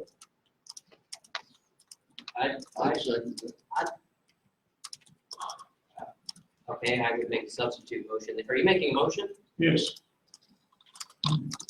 When is the appropriate time to bring up a substitute motion then? You guys can bring motions up and substitute motions just any time, but I'm going to tell you, I'm going to suspend that as chair and let the public have their ability to comment. So I think we're prematurely making motions right now. But the comment that you would like to see a motion to defer is appropriate. Okay. Thank you. Okay? I'd like to hear from the public. Okay, yeah, we're going to. Anybody else from our advisory board that has any questions? I would like to make one statement. Yeah? Don't judge the way we ran our business by the way the people who bought the property run the business now. No, okay. See, so we're going to take this out to the public. All right, Richard. I've sat in on a lot of meetings. We've been snookered and snookered and snookered by car dealers. South Central's got a plan that says no more car dealers unless it's approved. They keep sneaking in. My vote is no. And Dave, if you want to travel South Broadway every day and see what's going on, you'll know why people don't want it down here. So I will tell you. Yep, absolutely. My question can he operate a used auto sales facility on the property that he currently owns now, with the zoning that he has? Yes. Only on the two sides. That's small. Right? Not in the middle. The only actions that will happen out of this would be, and so he's not to be selling cars on the two adjoining lots, right? Right. Okay, so all you have not helped the businessman. That's right. It's harder for him now to sell cars. And so is that going to improve your neighborhood? Yes, I believe it would. And the reason why is because it might force him to go down to one of these other car lots that are empty, that's got the room that he needs. And maybe we can get the city to float a little bit down on the south side and get some of them businesses back in. Maybe at 63rd and Hydraulic. Maybe you need to start a whole area over there. I own a piece of commercial property there. I could do that. Yeah. That might be a good idea, just rezone. I think my neighbors would get up in arms about it. Well, I think you made a point. We're out to the public now. I will get to okay. Yes, sir. Well, enough's enough. I mean, the guy had his chance. He didn't do anything with the property. He ran a business, cheated the system as best he could till he got caught. And I think enough is enough. I think we stop it, like they say, you want bigger, move down the street where it's already zoned and properly facilitated. We had the car lot that was going into the Quick Trip building that didn't become a car lot. And, the city granted it and went along with it. and now we have no beautification there. Well, But we do have a little prettier building, at least they painted it. And they do keep a clean lawn, I'll grant them that, but there's no trees, there's no shrubs, there's no nothing else. so And I you will. can't go back on them because it's a different business, I understand. No, that. no. Yes, what we were told. No. Yeah. Who told you that? Well, Because it was approved, It was approved as the car lot. but they still had to do the beautification. no, they didn't, No, they said they because did. they didn't go in as a car lot, they are a tire store, they are not a car lot. But okay, but Agreement doesn't state it. Property owners. but the zoning, and this is where I guess we got to look at that. I don't know who told you that. I believe it was you. Do what? Zoning through you? Interesting. Because I hate to shoot you, Jay. No, I don't. believe it was you. Well, it was Maddie. No, it was you. What do you mean? The neighborhood meeting. Wait, guys, I can't hear. Guys, I can't hear. Okay. So what did I tell you? You told me that because it was not the car lot that went in there, that it didn't matter. It's a different business. It's- Okay, well, I told you that based on what Maddie had gotten from zoning. But what I'm saying Poor is, Maddie gets shot again. no, because Maddie told me directly from zoning. But what I'm saying is, when we approved that, as I think back when we approved that, we were approving it based on the zoning, not the use. I had thought. Okay. So I obviously am wrong I drive by often. that every day, and I don't think it looks bad. The guy keeps it clean and It keeps does, it it picked does up. keep it clean. Here's the thing. It's a business. I will clarify, I'm a lot of the time wrong. So, but, Don't go there. but no, I'm telling you, but I don't always, but I will admit when I've got it wrong. I'm just saying, I'd like to clarify myself with planning and look at the planning documents because there was a whole plan for beautification and Right. Yeah, I and, thought it was because Okay. because they were asking for a car lot. so so we're off the beaten path, but I will look. I will actually go look at the documentation and Yeah, I see. mean, it seems like we give these car lots and then they don't follow through or they change something and whatever agreement they had to get there doesn't ever happen. Okay, Amen, bro. we'll look. My recollection is that it was the property owner Oh, hold on. that was, Oh, I love you, buddy, but we got to No, make you sure that don't. the public. Janet, go ahead, Janet. Well, and I'm just kind of reiterating what Catherine was saying, but I'm saying that as the president of South Central Neighborhood Association. We're working to develop a new plan and get it drafted and approved. But until that time, the plan we currently have says no on car lots and bars and some of those things. And I've been to numerous hearings and even speaking our piece has not gotten us A stop order. a stop on that.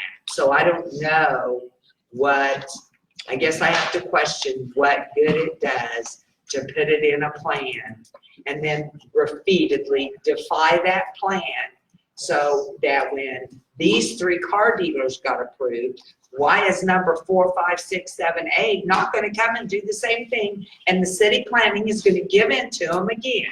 Okay, so I want to make a correction. It's not city planning.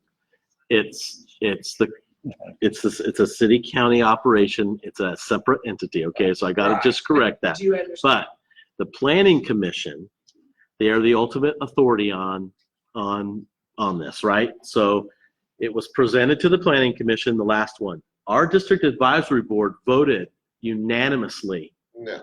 or I think maybe there was one dissension. But they voted that they did not want to see the car lot happen, right? Right. It went to the planning commission with that vote and that recommendation for denial from this body right here. Right. You had only 2 planning commissioners on the planning commission that voted, is that correct? That voted against the car lot at AOK. And we're talking about the one at AOK. Yeah. Cindy was one of them, and Josh Blick, which his neighborhood association is partially in District 3 as well. They both voted no based on this recommendation. Now, the planning commission, the rest of the planning commission did ignore the neighborhood plan and did ignore it And they're the And- ones that signed off on that plan. Yeah, they have the purview to do it though, and they ignored it. Now, remember that second layer of that next stopgap that we were talking about, the city council part? That's only triggered if a protest petition is circulated and you get 20% or more of the people within the notification area. We tried that. The problem is that everybody within that notification area did not want to sign. They were either other businesses that didn't care. And so at that, yeah, and in that case, the city council has no recourse and the planning commission's ruling stands. So So how do we make this one different?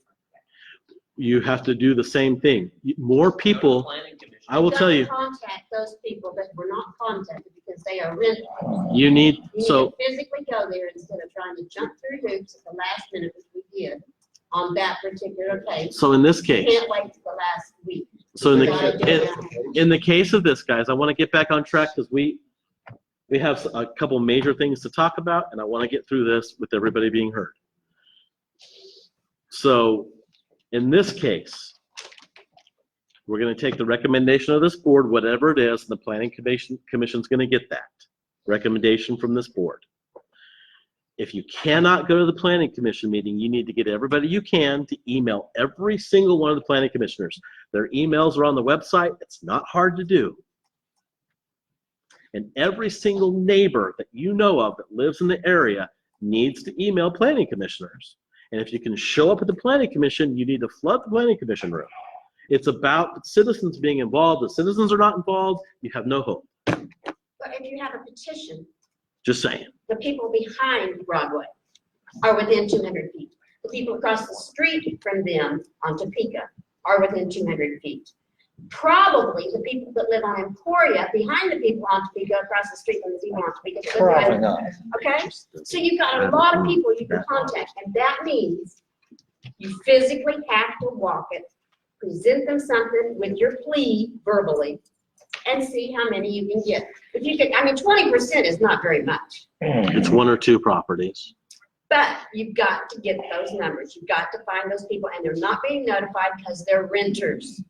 Well, and it does need to be the property owners that sign it. Yeah, Okay, if they're, at yeah. least get somewhere going. Well, we'll get to you, Request Bruce. the property I owner promise. to be properly notified, very simple.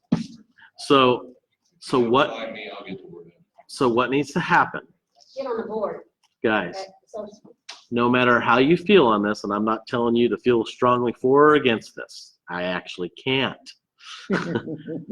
I legally cannot tell you to be for or against this, and Cindy cannot either, because both of us I may in some way have to act in a quasi-judicial manner, because that's what happens when the city council hears it. But what I'm saying, no matter what way you feel about this, you need to notify your planning commissioners, okay? Now, the person that I've appointed to the planning commission, Cindy Miles, in the last one and the previous ones on the planning commission, did not vote she voted with you guys. thank you. But that's my appointee. Every single city council member has an appointee, okay? And every Sedgwick County commissioner has. And every Sedgwick County commissioner. Thank you for the clarification. So you really need to go on the city planning website, and you need to get those addresses. If you feel this strongly about it, take 15 or 20 minutes out, record the show that might be on TV that might be distracting you, send an email. You have no idea how extremely effective an email is from an actual resident that's written in their own words, and it's not a form email. A lot of people send form emails, fill in the blanks, and it sends the same email out from several different people. You have no idea how extremely effective an email is when it comes from you in your own words. Okay? So but the problem is that citizens do not do those things. That's where we. They do not get active. That's why I'm so pleased with the ones that showed up today to talk about this, about the other zoning issue, and about this one. Yeah, we showed up in a rainstorm, that's how serious we are. I wasn't ready when you came in. I know. Hey, James, when you get done with Bruce down there, I've got No, something no, to no, say no. about the south Bruce is area. not going to get his chance until the public's done. Okay, then let me say real quick, people that's here, support the local small businesses down on the Broadway corridor. Kelly's Diner, the other ones that have gone in, they're struggling. Right. They gambled on us, support them. Okay. And by the way, the diner is really good. It is. Actually, the new ownership has done a great job with the food. And they live in their I've eaten there a couple times and I love it. Okay. What are we talking about? This restaurant on South Broad? The new one that went in. Yeah, the old I Mike. sat there for 25 minutes today with my half glass of water and walked out. I've not had a problem there. I haven't So either. I'm not here to disparage a business. There you are. I'm just saying I've enjoyed it. Okay. Hold on, Bruce. I got you. I'd be so polite, I'm not interrupting like Because everybody it's, else is. okay, I get it. And I've shut everybody down that's tried to talk. Anybody else from the public have any more to say about this? Okay, I'm going to move discussion back I'd up. like proper notification. Yes, that has been well documented today, I promise. Okay, Smart email address. in case you want to send me an email. Yeah, bring your okay, glasses. guys. So I'm bringing discussion back up here. I think Bruce Gass has something to say. Nah, If we, those of us on the advisory board, if you look at the colored picture of this area, it's 3 lots. Currently, and correct me if I'm wrong, he can sell cars on the north lot. He can sell cars on the south lot. No, And he is currently doing it. nope. There are cars for sale with years on the, according to Google Maps right now. I don't know Well, what I'm that looking is. right now, too. It could be a year ago, all right? However, in the middle, he's not selling cars. Is that right? And correct me if I'm wrong, he wants to be able to sell cars on the whole 3 lots. You can currently sell cars on the middle, not the 2 Yeah. outer parts. Okay, well, I have evidence that he's doing it the opposite. Exactly. But in any No. case, his signs are up, his lot is totally paved. We're Yeah. not introducing another car lot. We already have an existing car lot, whether he's in compliance or not. All we're talking about is cleaning up some paperwork of what already exists. My argument is, yes, let's stop new car lots. In this case, I am in favor of the small business. Okay. Anybody else from the district advisory board? Paul? Well, yeah, first of all, I had Okay, a question I'll I come tried to ask earlier, and then I'm gonna follow that up with my usual dead horse beating. So, you're talking about the old Quick Trip. When we did this, application last time that includes landscaping, yada, yada, yada, was it not the owner was the applicant, not a tenant planning on putting in Yes. a car lot? Yes. So the owner got what he asked for with conditions. The conditions haven't been met. Yeah. Guess who has to complain? Yeah. Well, Next. They've complained, but here's the Okay. thing. Maddie just showed me the email that she got from staff. Hmm. And the reason why I have a disagreement with staff's assessment of it is because exactly what he said. It wasn't a car lot that was That's right. that was applying. It was the owner applying. To lease it as a car lot. No. That was his He- stated intention. That was his intention, but you don't zone something car lot. You zone something with a conditional use. And there's a lot of things that can happen within a conditional use. So the owner was the one applying, not a car lot. And so the owner has to meet the conditions. Nothing that I saw, and I'm going to go back and try to research this out. Nothing that I saw or remember stated that he didn't have to do the landscaping if it wasn't a car lot. I don't remember that at all. So I have a personal difference with staff on this, and so I really want to go back and research that. Now, Paul, continue. Okay. Okay, dead horse feeding, volume 1. I go back to this every time. You talked about the diminution or whatever it is in Broadway. Yeah, you have to go back. Old Lawrence Road was at one time the north-south highway from Texas to Minnesota. That became Highway 81, which is Broadway, and everything on Broadway grew up to make a buck off of the automotive movements of people traveling. Gas stations, motels, restaurants, you name it. That was all there to serve the motoring public. Those people made a good living doing it. Well, then somebody invented a turnpike and all those people went away. Now you have all these underutilized properties and people trying to find a way to utilize them profitably. Gee, so many paved gas stations, restaurants, this and that. Perfect for a used car lot. It's already there. All you got to do is, hey, look, cheap rent. Good place for used cars. So that's kind of what happens. Now then, you've got a Quick Trip that went, you've got a Sonic that went away. You know, you've got all the makings of blight starting to gather in the clouds. And yet you want to restrict the people that would make those, turn those into businesses that employed people, that paid taxes, that some of them would have a little pride in their operation, some of them might not. You know, you've had all sorts of them down here, let's say between Pawnee and 47th Street, that have built new buildings, remodeled stuff, updated their appearances a lot. And yeah, if you want to, please feel free to call and complain about our old place because it looks like crap and I'm embarrassed by it. But you know, and it's in violation several ways. Your number, That's not me. Talk to them. And if you think you've got trouble dealing with the city, I can show you on my phone. I got a phone call from the water department while I was at work. Missed a call, didn't realize there was a voicemail, called back the number. I was over 30 minutes. I was 19th in the queue. And when I told them who I was, they decided that I had unusual usage of water at my home, that I had 3 750-gallon units over before. And I go, why you call me now? You didn't call me when I filled my swimming pool this spring. You know, so anyhow, then I finally got back with someone else where I was 1 hour and 37 minutes on the phone. I was 19th in the queue again. Apparently the queue can only hold 19. And they kind of listened to this and that. And then I got a phone call from the water department again, telling me that I was over $1,500 in arrears in stormwater utility payments for property that I sold December 15th of 2015.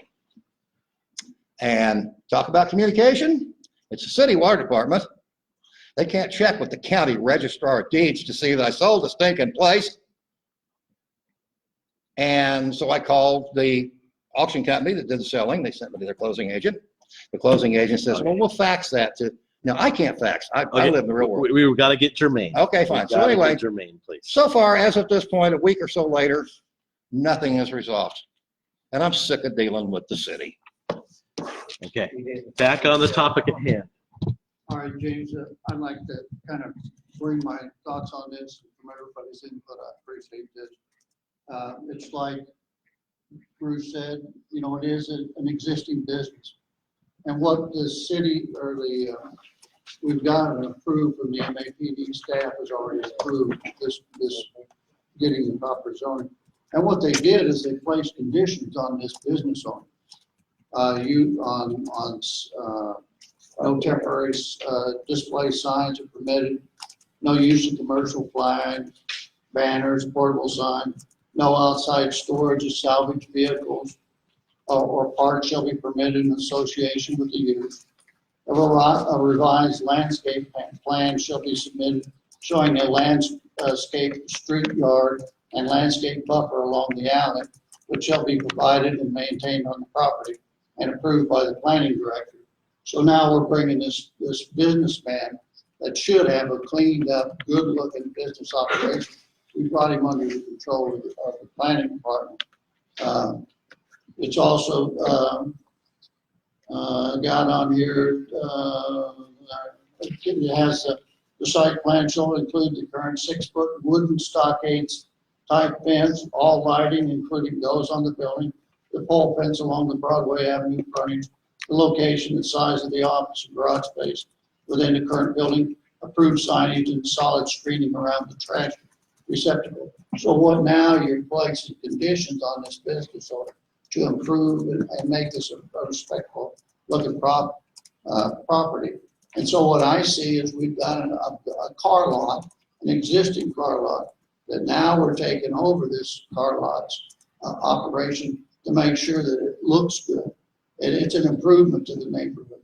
And what you're doing is bringing this man under compliance under the zoning regulations. So I think this is a real improvement to one of your existing car lots that is on Broadway. And so I look at this as a plus.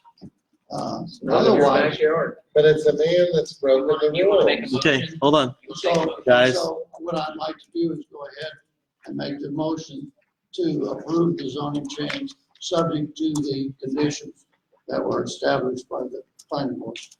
Okay, hold on just one second. Hold on. We have a motion on the floor. Do we have a second? Okay, we have a motion and a second on the floor. I would make a second substitute motion then to, Well, a substitute motion. a substitute motion, because his would be a substitute motion. So I would also make a substitute motion No. based on No. no applicant here, no agent here, based on public opposition. I would move that we recommend to our council then to reject this entirely. Exactly. Okay, we have a substitute motion on the floor. Do we have a second? Second. Okay, Discuss. per Robert's rules, we need to take the substitute motion up first. Okay? If the substitute motion fails, then we will take up the original motion. The substitute motion was, To recommend to our council member to reject this request for zone change. okay, just straight up. Well, several people, but, Can I make a change to my motion? there, It's been overridden. no, so there can be another substitute motion. I'd like to defer this action on this zoning change to next month to give the owner and to come forward. That's already his motion. That's already. Well, no, that wasn't an official motion. That's why yours wasn't. Right. He didn't make the motion. He was just recommending that He would. was inquiring about Yeah. a motion. Yeah, No problem. so, So I'd like to defer us making a decision on this case until next month, giving the owner the opportunity to come and make a presentation to the board. hold on just a second. Mr. Adazazi is well aware of these meetings. Hold on just a second. He knows that he should have been here. His agent knows he should have been here. Let's- This was their chance. Okay, They missed it. let's get some order here. We've got to get some order here, guys. So, hold on just one second, Cindy. I got you. I see you. I recognize that you want to say something. So, our original motion was to approve. Our substitute motion was to deny. We have a second substitute motion to defer. Cindy. So I just want to put this Have a out second, there second that substitute. if the decision is made to And defer, I can call her. the likelihood of that decision being taken into consideration after we hear the case next week won't happen, because we will hear the case next week, and I doubt that there would be reason to defer the case next week. So you can defer it another month, But the planning but it's commission not can gonna make- happen, it's not gonna make any difference.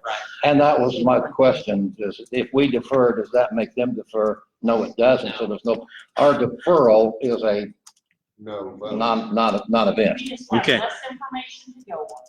All right, so I'm going to ask Dave. Dave, do you want to stick with your substitute motion, or do you want to pull your substitute motion?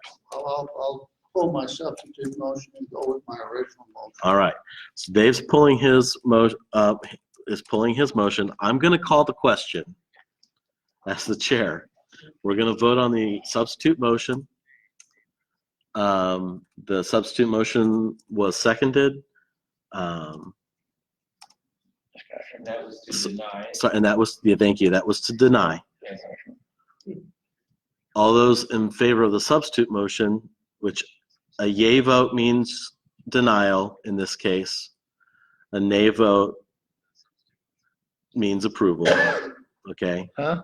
Of the actual, Yes means no, and no means yes. Oh, typical city vote. Okay, got it. So in this case, if you say yes, you are voting to deny the application, okay? So. I've never done this before. In this case, I am going to ask for a show of hands. All those in favor of denial, please raise your hand. Can I raise it just a little? No. Okay. 1, 2, 3, 4, 5, 6, 7. All those opposed? 1, 2. I just want you to know. I've never Motion for voted that way denial. before. Motion for denial passes 7-2. Just make sure I get down as an abstention, please. And thank you, and Cindy, Right. Cindy Miles, 1 abstention. Thank you, Cindy. Thanks for the clarification. Okay, Terrible thing about this. We're gonna is move on. Signals. that was the only, So does that nullify the original motion? yes. Okay, fine. Thank you very much. So, Thank you, Jerry. Powerless board in voting. Deny. That's right. okay. Okay, guys, let's get back on track. We have been here, coming up on 2 hours. I'd like to call order, please. Order. I Yes. was gonna say, I'm gonna be back next month with the neighborhood plan to go over that. Oh, perfect. So next, we will have the South Central Neighborhood Plan to be discussed here next month. Thank you. I appreciate that. Okay. He's used to us shooting. All right, guys. Thank you. So Don't you love coming here? we have the board agenda next. Reports from me, any activities going on in the community. I'm going to give you guys an opportunity. What's going on in your community? Do you have any questions that you would like to be asked that I can clarify for you? Oh, clarify, what's been going on with the mayors? I got a short question. That's what's interesting. Okay.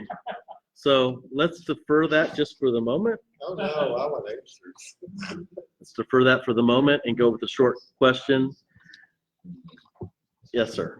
Yeah, I've been hauling trash for some of the neighborhoods in my neighborhood. I would like to know where the city landfills or where the county landfills are.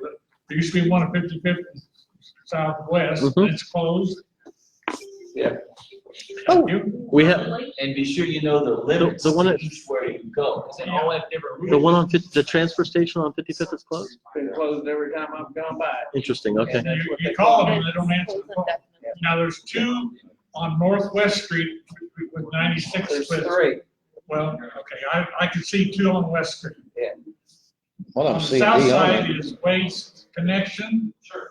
And there's a second one by the side. It's Cornejo. There's two of them. There's two of them on the north side or south side of 96. The first one you come to is Cornejo, whatever it's called now, Construction. C&D land. C&D, right. And right next to it is, I believe, Waste Connection Then Transfer. What's on the north side? That is the city greatly run, to use that term loosely, C&D landfill. But it is the city landfill. Yeah. But And it's they will only take for C and D. mattresses, they'll tell you it's $10 till you get there and it's $20. Right. 25, yeah.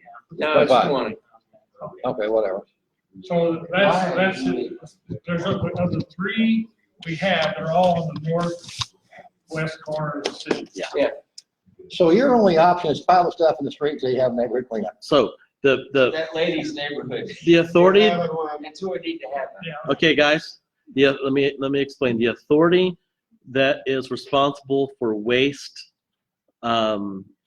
disposal in the city of Wichita is the county. Okay.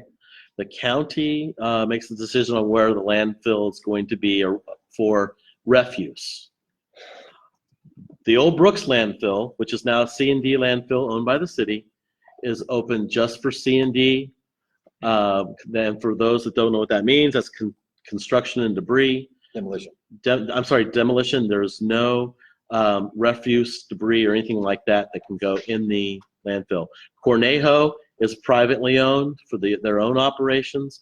And then, of course, the transfer station that is operated by Waste Connections, that was approved by the county to operate it. They take all the refuse there and they transfer it somewhere in Oklahoma, I think. Mhm. Yeah, and they do charge $25 a man. Yeah. Yeah. I saw the sign. Yeah. I just thought, Why? Because we can. because Okay, again, yeah, okay. because my main concern was the fact that it just seemed like we ought to have, I don't know why they closed the one at 55th and West. I don't either. I Yeah. think they got in trouble out with the landfill that was out in Harper County It somewhere. was plum something or another, wasn't it? I think that determined. Well, Sure. now I've been out there, so I can go both sides of the street. Okay, so That answers. that's the short Yeah. question. Okay. Thank you. Can we, if you come to the SWBA meeting next time, can you bring that up with the lady from the trash company? Yeah, Okay, thank you. yep, And- I and- believe it. In answer to you guys' question about the mattresses, they don't degrade like in the old days. The cotton would fall apart, it'd have the steel and all. But the ones that's got the steel get in them compactors and they gotta take a torch and cut it out of there. Shutters.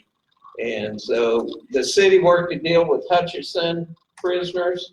They take all the beds, bed bugs and all up to Hutch and they break it all apart and they make dog houses.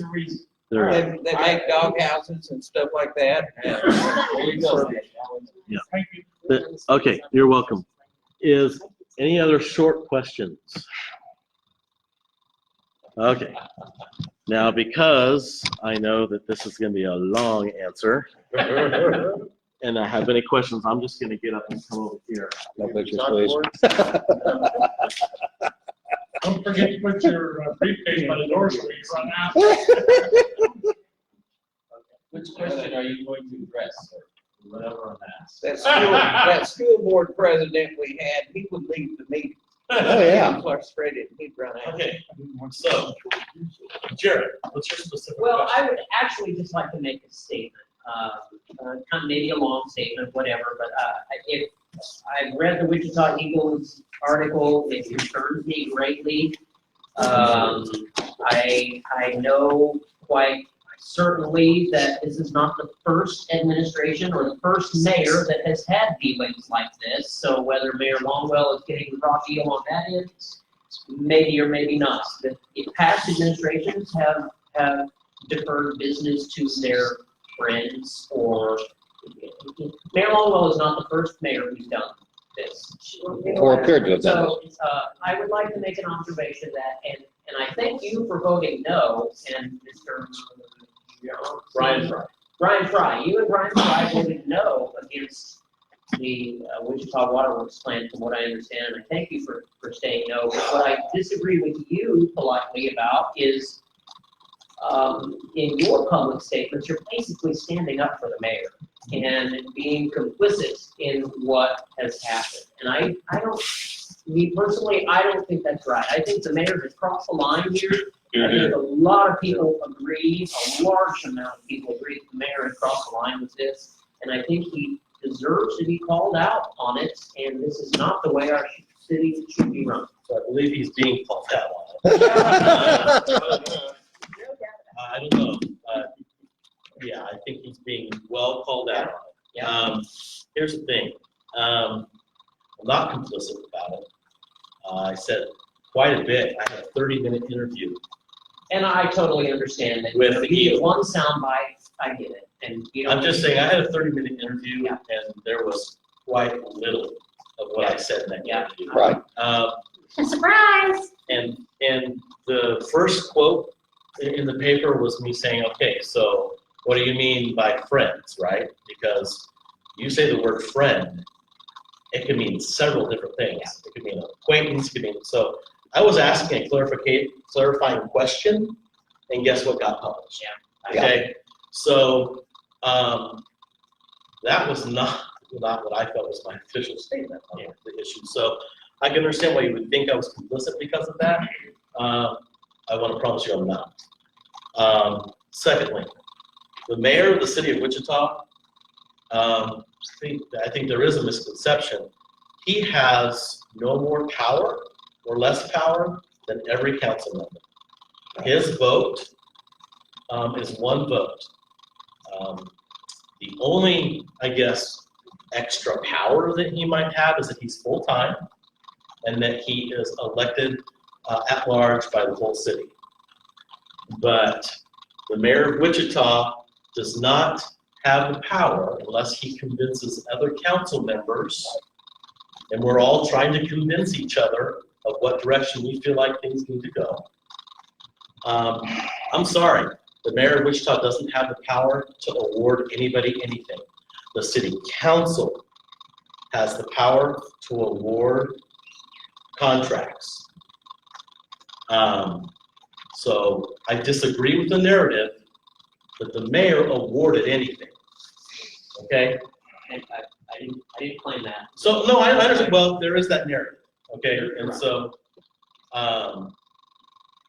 that being said, let me go through a quick timeline here. We have been working on water for years. Yeah. As a matter of fact, we started talking about water infrastructure 8 years ago, seriously, when I got elected. There were several of us that were, before the drought, there were several of us that were very concerned about the infrastructure, the consistent calls about water main breaks.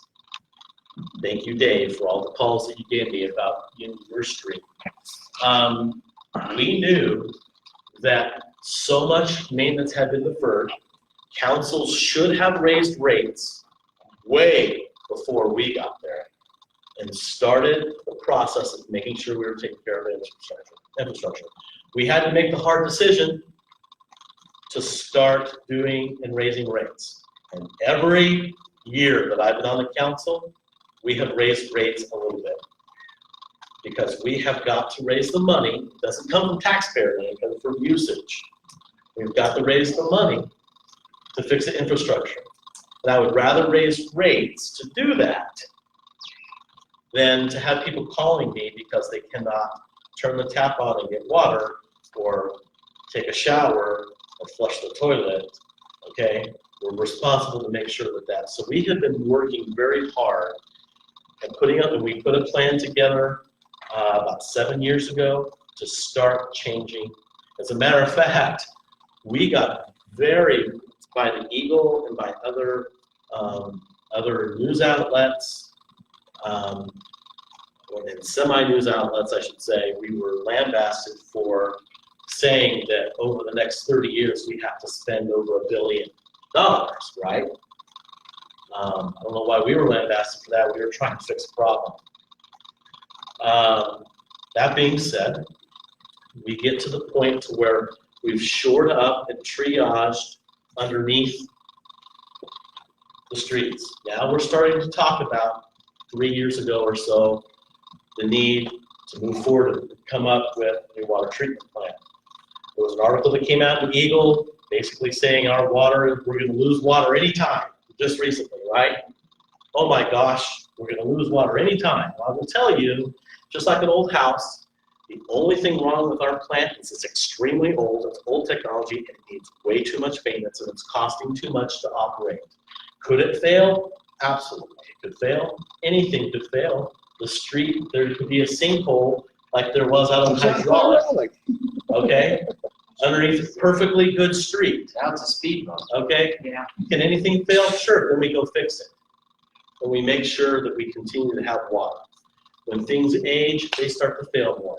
We've been talking about, and this council has taken so much action to make sure the citizens of Wichita have water. Okay, I'm setting just a little baseline here. Okay? So now we get to this decision. A committee is put together to start talking about water. Councilmember Brian Fry, who was a no vote with me on that very last vote, was on that committee. Okay? They wrote an RFP. An RFP is a request for proposal, and they put it out on the street. to see who would respond to the RFP. I was shocked that only 2 entities responded to that RFP for a $500 million project. Okay, this is the largest single project the city of Wichita will have ever done, money-wise. Only 2 entities, Jacobs, which is a very, very large national engineering firm, okay, not locally based, but they're huge. They use local partners. They do use local partners. And then we had Wichita Water Partners, which is made up of a conglomeration of entities. The main one is Burns and McDonald, Burns and Mac, okay, which also specializes in underground infrastructure, water, and that sort of thing. The RFP, the request for proposal was written as a design, build, operate, is what they were looking for, right? Somebody who could come in and design it, they can build it for a guaranteed price, right? And operate it. There was concerns by citizens that we were going to outsource.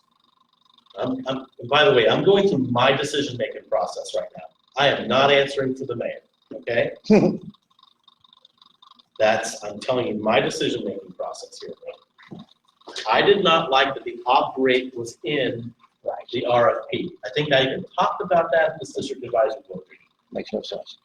I did not want to outsource the operation. I felt like we had city staff that was extremely qualified to operate this plant. The excuse was, well, this is going to be new technology and blah, blah, blah, blah. You know what?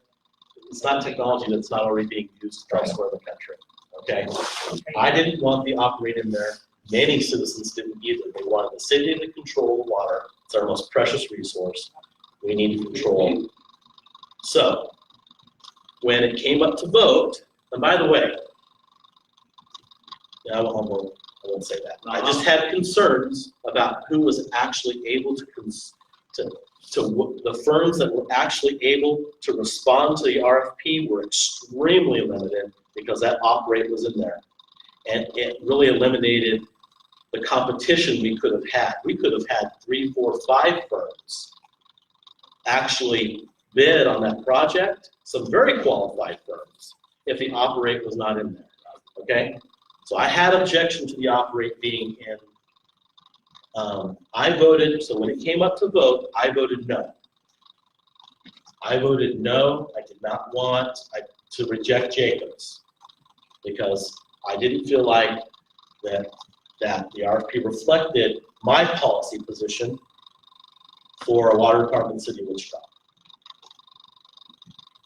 I believe it was at the same meeting. I really wish I could remember, but we had another vote. And yes, the mayor was saying what we need to do to add competition into the mix. We needed to ask Jacobs and we need to ask Wichita Water Partners, which was the other respondent to the RFP, if they would do a design competition. We would pay both to design to 30%. So then we could then submit our WIFIA application. I know this is getting complicated, so I apologize. We have to get our WIFIA application to the federal government. That's for a grant. To them, so we can get a grant from the EPA. It's not a grant, actually. It is a very low interest loan that the payments are deferred for 5 to 10 years, and just depending on how it all, okay? So we needed to make sure that application got to the feds. We're almost to that point now because the 30% design is almost done. We put it out. After that, we voted to do a design competition. We put it out and asked the 2 respondents if they would participate in the design competition. Jacobs, the original, the big, large corporation, right, that was recommended to the city to pick, Jacob said, no way. We're not going to do that. The committee picked us to do it. We feel like we need to be the ones who do it. Wichita Water Partners, of course, said, sure, we'll do a design competition. But can I interject just real Yeah. quick here? I think that my summation of the reason why Jacob did that was because the mayor changed the rules mid-game. That's, No, the city council. Well, the mayor requested all of this. The mayor. The mayor asked the city council. The mayor told the city council that his preference would be to do a design competition. Okay? So that's, the rules were changed and that's. So here's the thing. When they voted on it. Hold on just a second. The city council has full purview to reject the recommendation in an RFP. When we have an RFP and we have someone that's picked for the RFP process to come before us, we have no obligation to accept that recommendation. As a matter of fact, I would hope that we wouldn't just rubber stamp the recommendation. So we have full purview as a council to say, nope, we don't like the way the RFP was written. In my case, I can't speak for the rest of the council.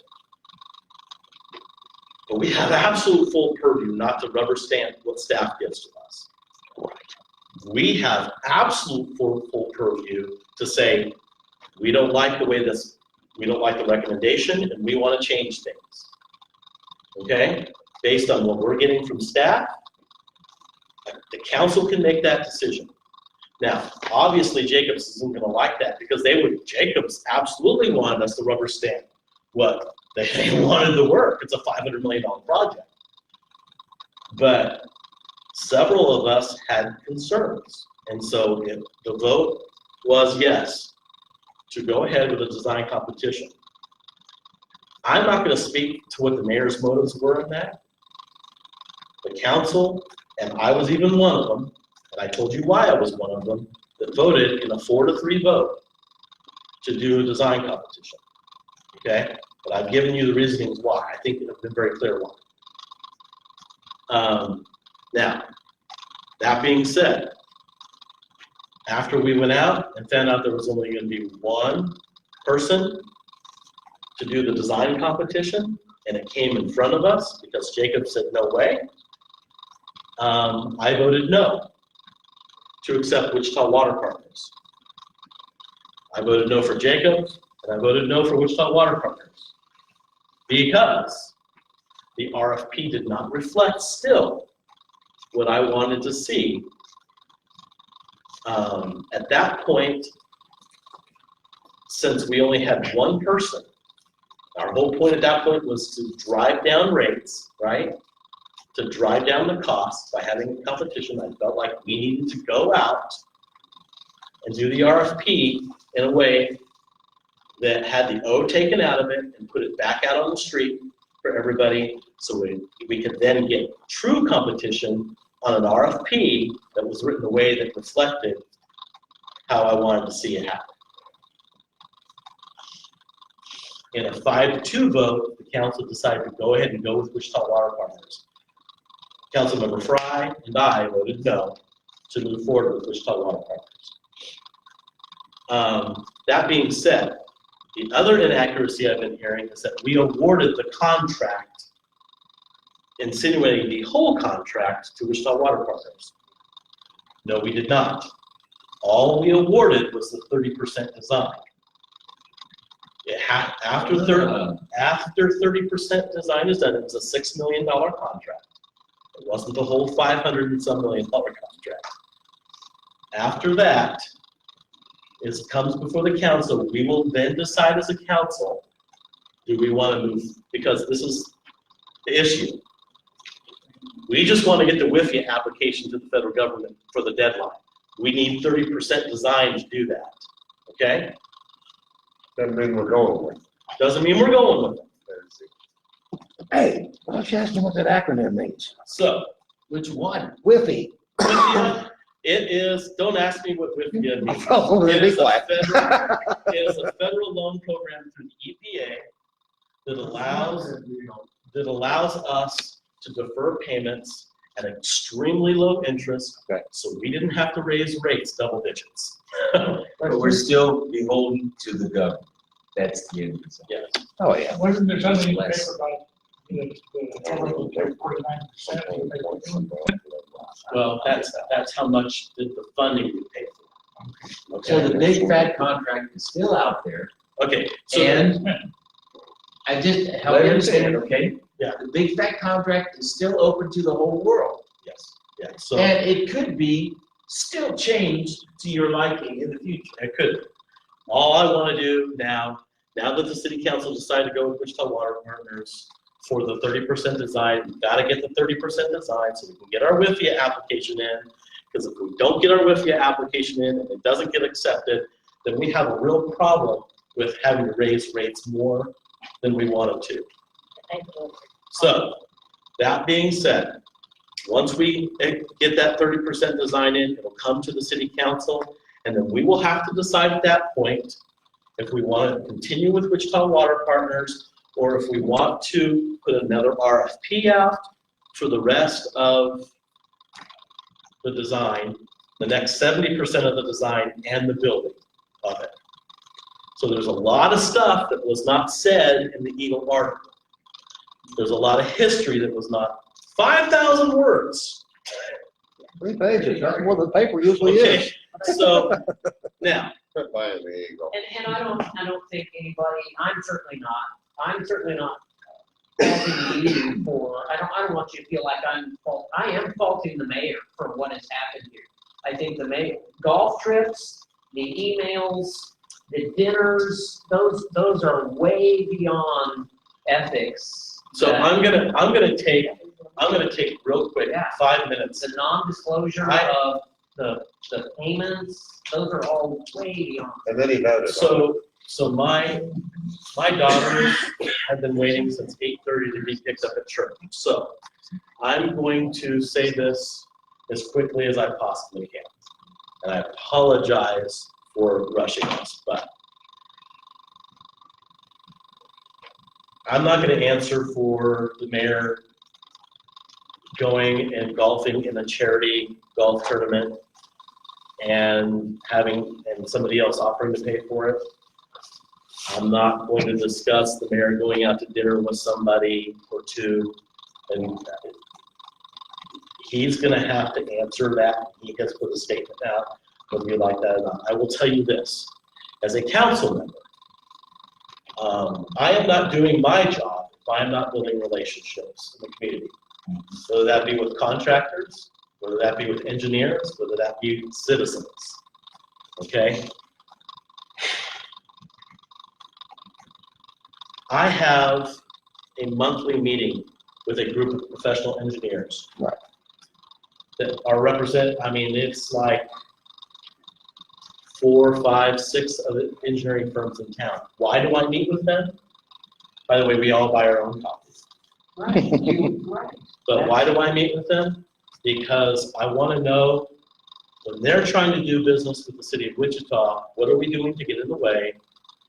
The things that are concerned them about what's going on in the city. A lot of time I educate them on projects or things that we're doing in the city or my policy positions.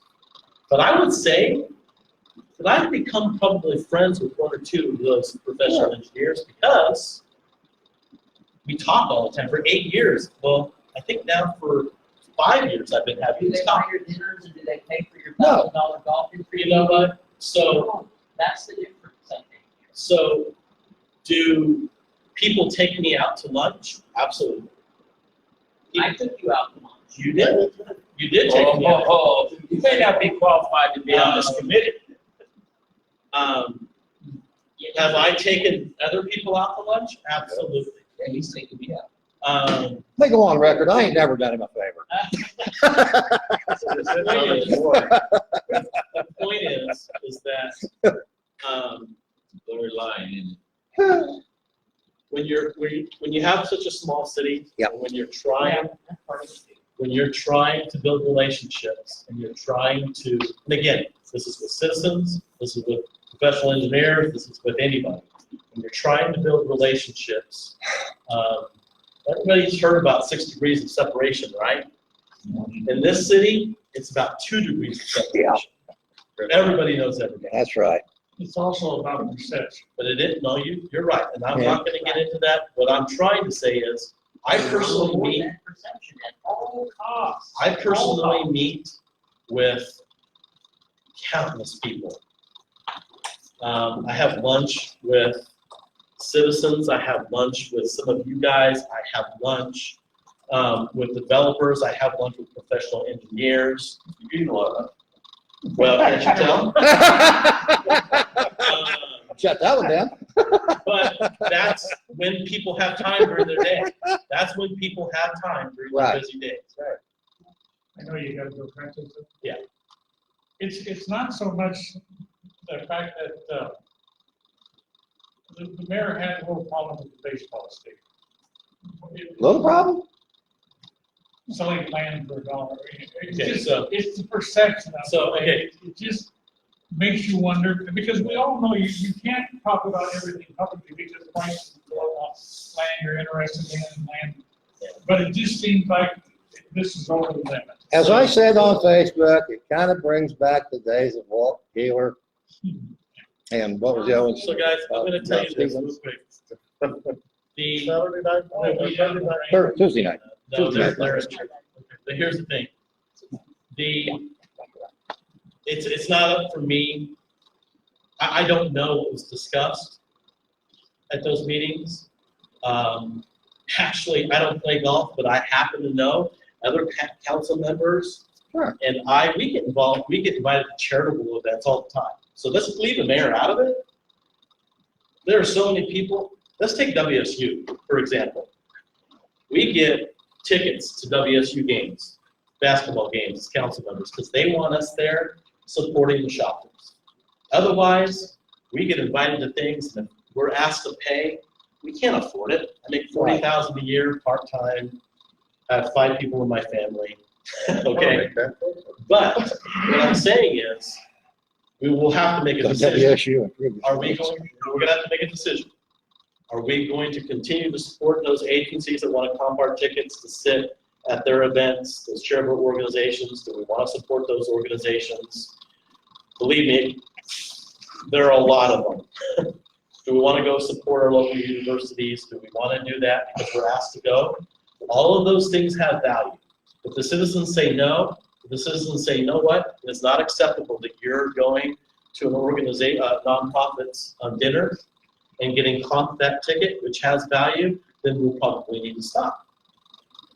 If the citizens say, you know what, I don't agree that you should do that, that's what the citizens say. But there's a lot of value for you as citizens when we go and we support some of those charities as well, and some of those nonprofits. So the nonprofit golf tournament that the mayor was at, is that acceptable because the entry fee was $1,000? That's up to you guys to decide. I'm not going to judge that. I get invited to $1,000 golf tournament, I'm staying home. I don't know. I don't know what was discussed. I cannot speculate what was discussed at those meetings. All I know is you guys are gonna have to determine for yourselves based on information that you read in the Eagle, maybe based on what you heard tonight, okay? Journalism's good. So, No, it's not. Well, it's nice to know it's only been the 30% that has been yeah, signed. it's only the 30%. That's 6 million. So, it's 30% design. So, guys, But the big thing is, all the other 5 other council members voted for it, 2 against it. Right. It wasn't his decision. It was not his No. decision, like they that's, make it and I say. can't reiterate enough. The mayor does not award anything. He does not have the power to award anything on his own. Can you give us a little insight as why the recommendation committee wanted Jacob because of their experience in your time? Because they felt, so part of it was because they felt like they could operate the plant. That they were quality. That's Yeah, terrible. Jacobs was the operator. I will tell you, another thing in the Eagle, and then boy, I really gotta go. Another thing in the Eagle that was mentioned is that it's low cost, right? We went with low cost. Low bid. Low bid, right? Local. And now it is all mostly local, okay? We wanted, that's another thing, we wanted to keep the dollars local as much as we can, That's right? perfectly legit. But low cost does not mean low quality. And I will tell you, both firms, Jacobs and Wichita Water Partners, are well qualified to do this plant in a quality way, okay? In my opinion. So that being said, Dave, James, on behalf of your daughter, yeah. I would make a motion that we adjourn. A second. I will second the motion with He has to say that. Motion carries. Thank you, guys. I appreciate it. Thank you. Post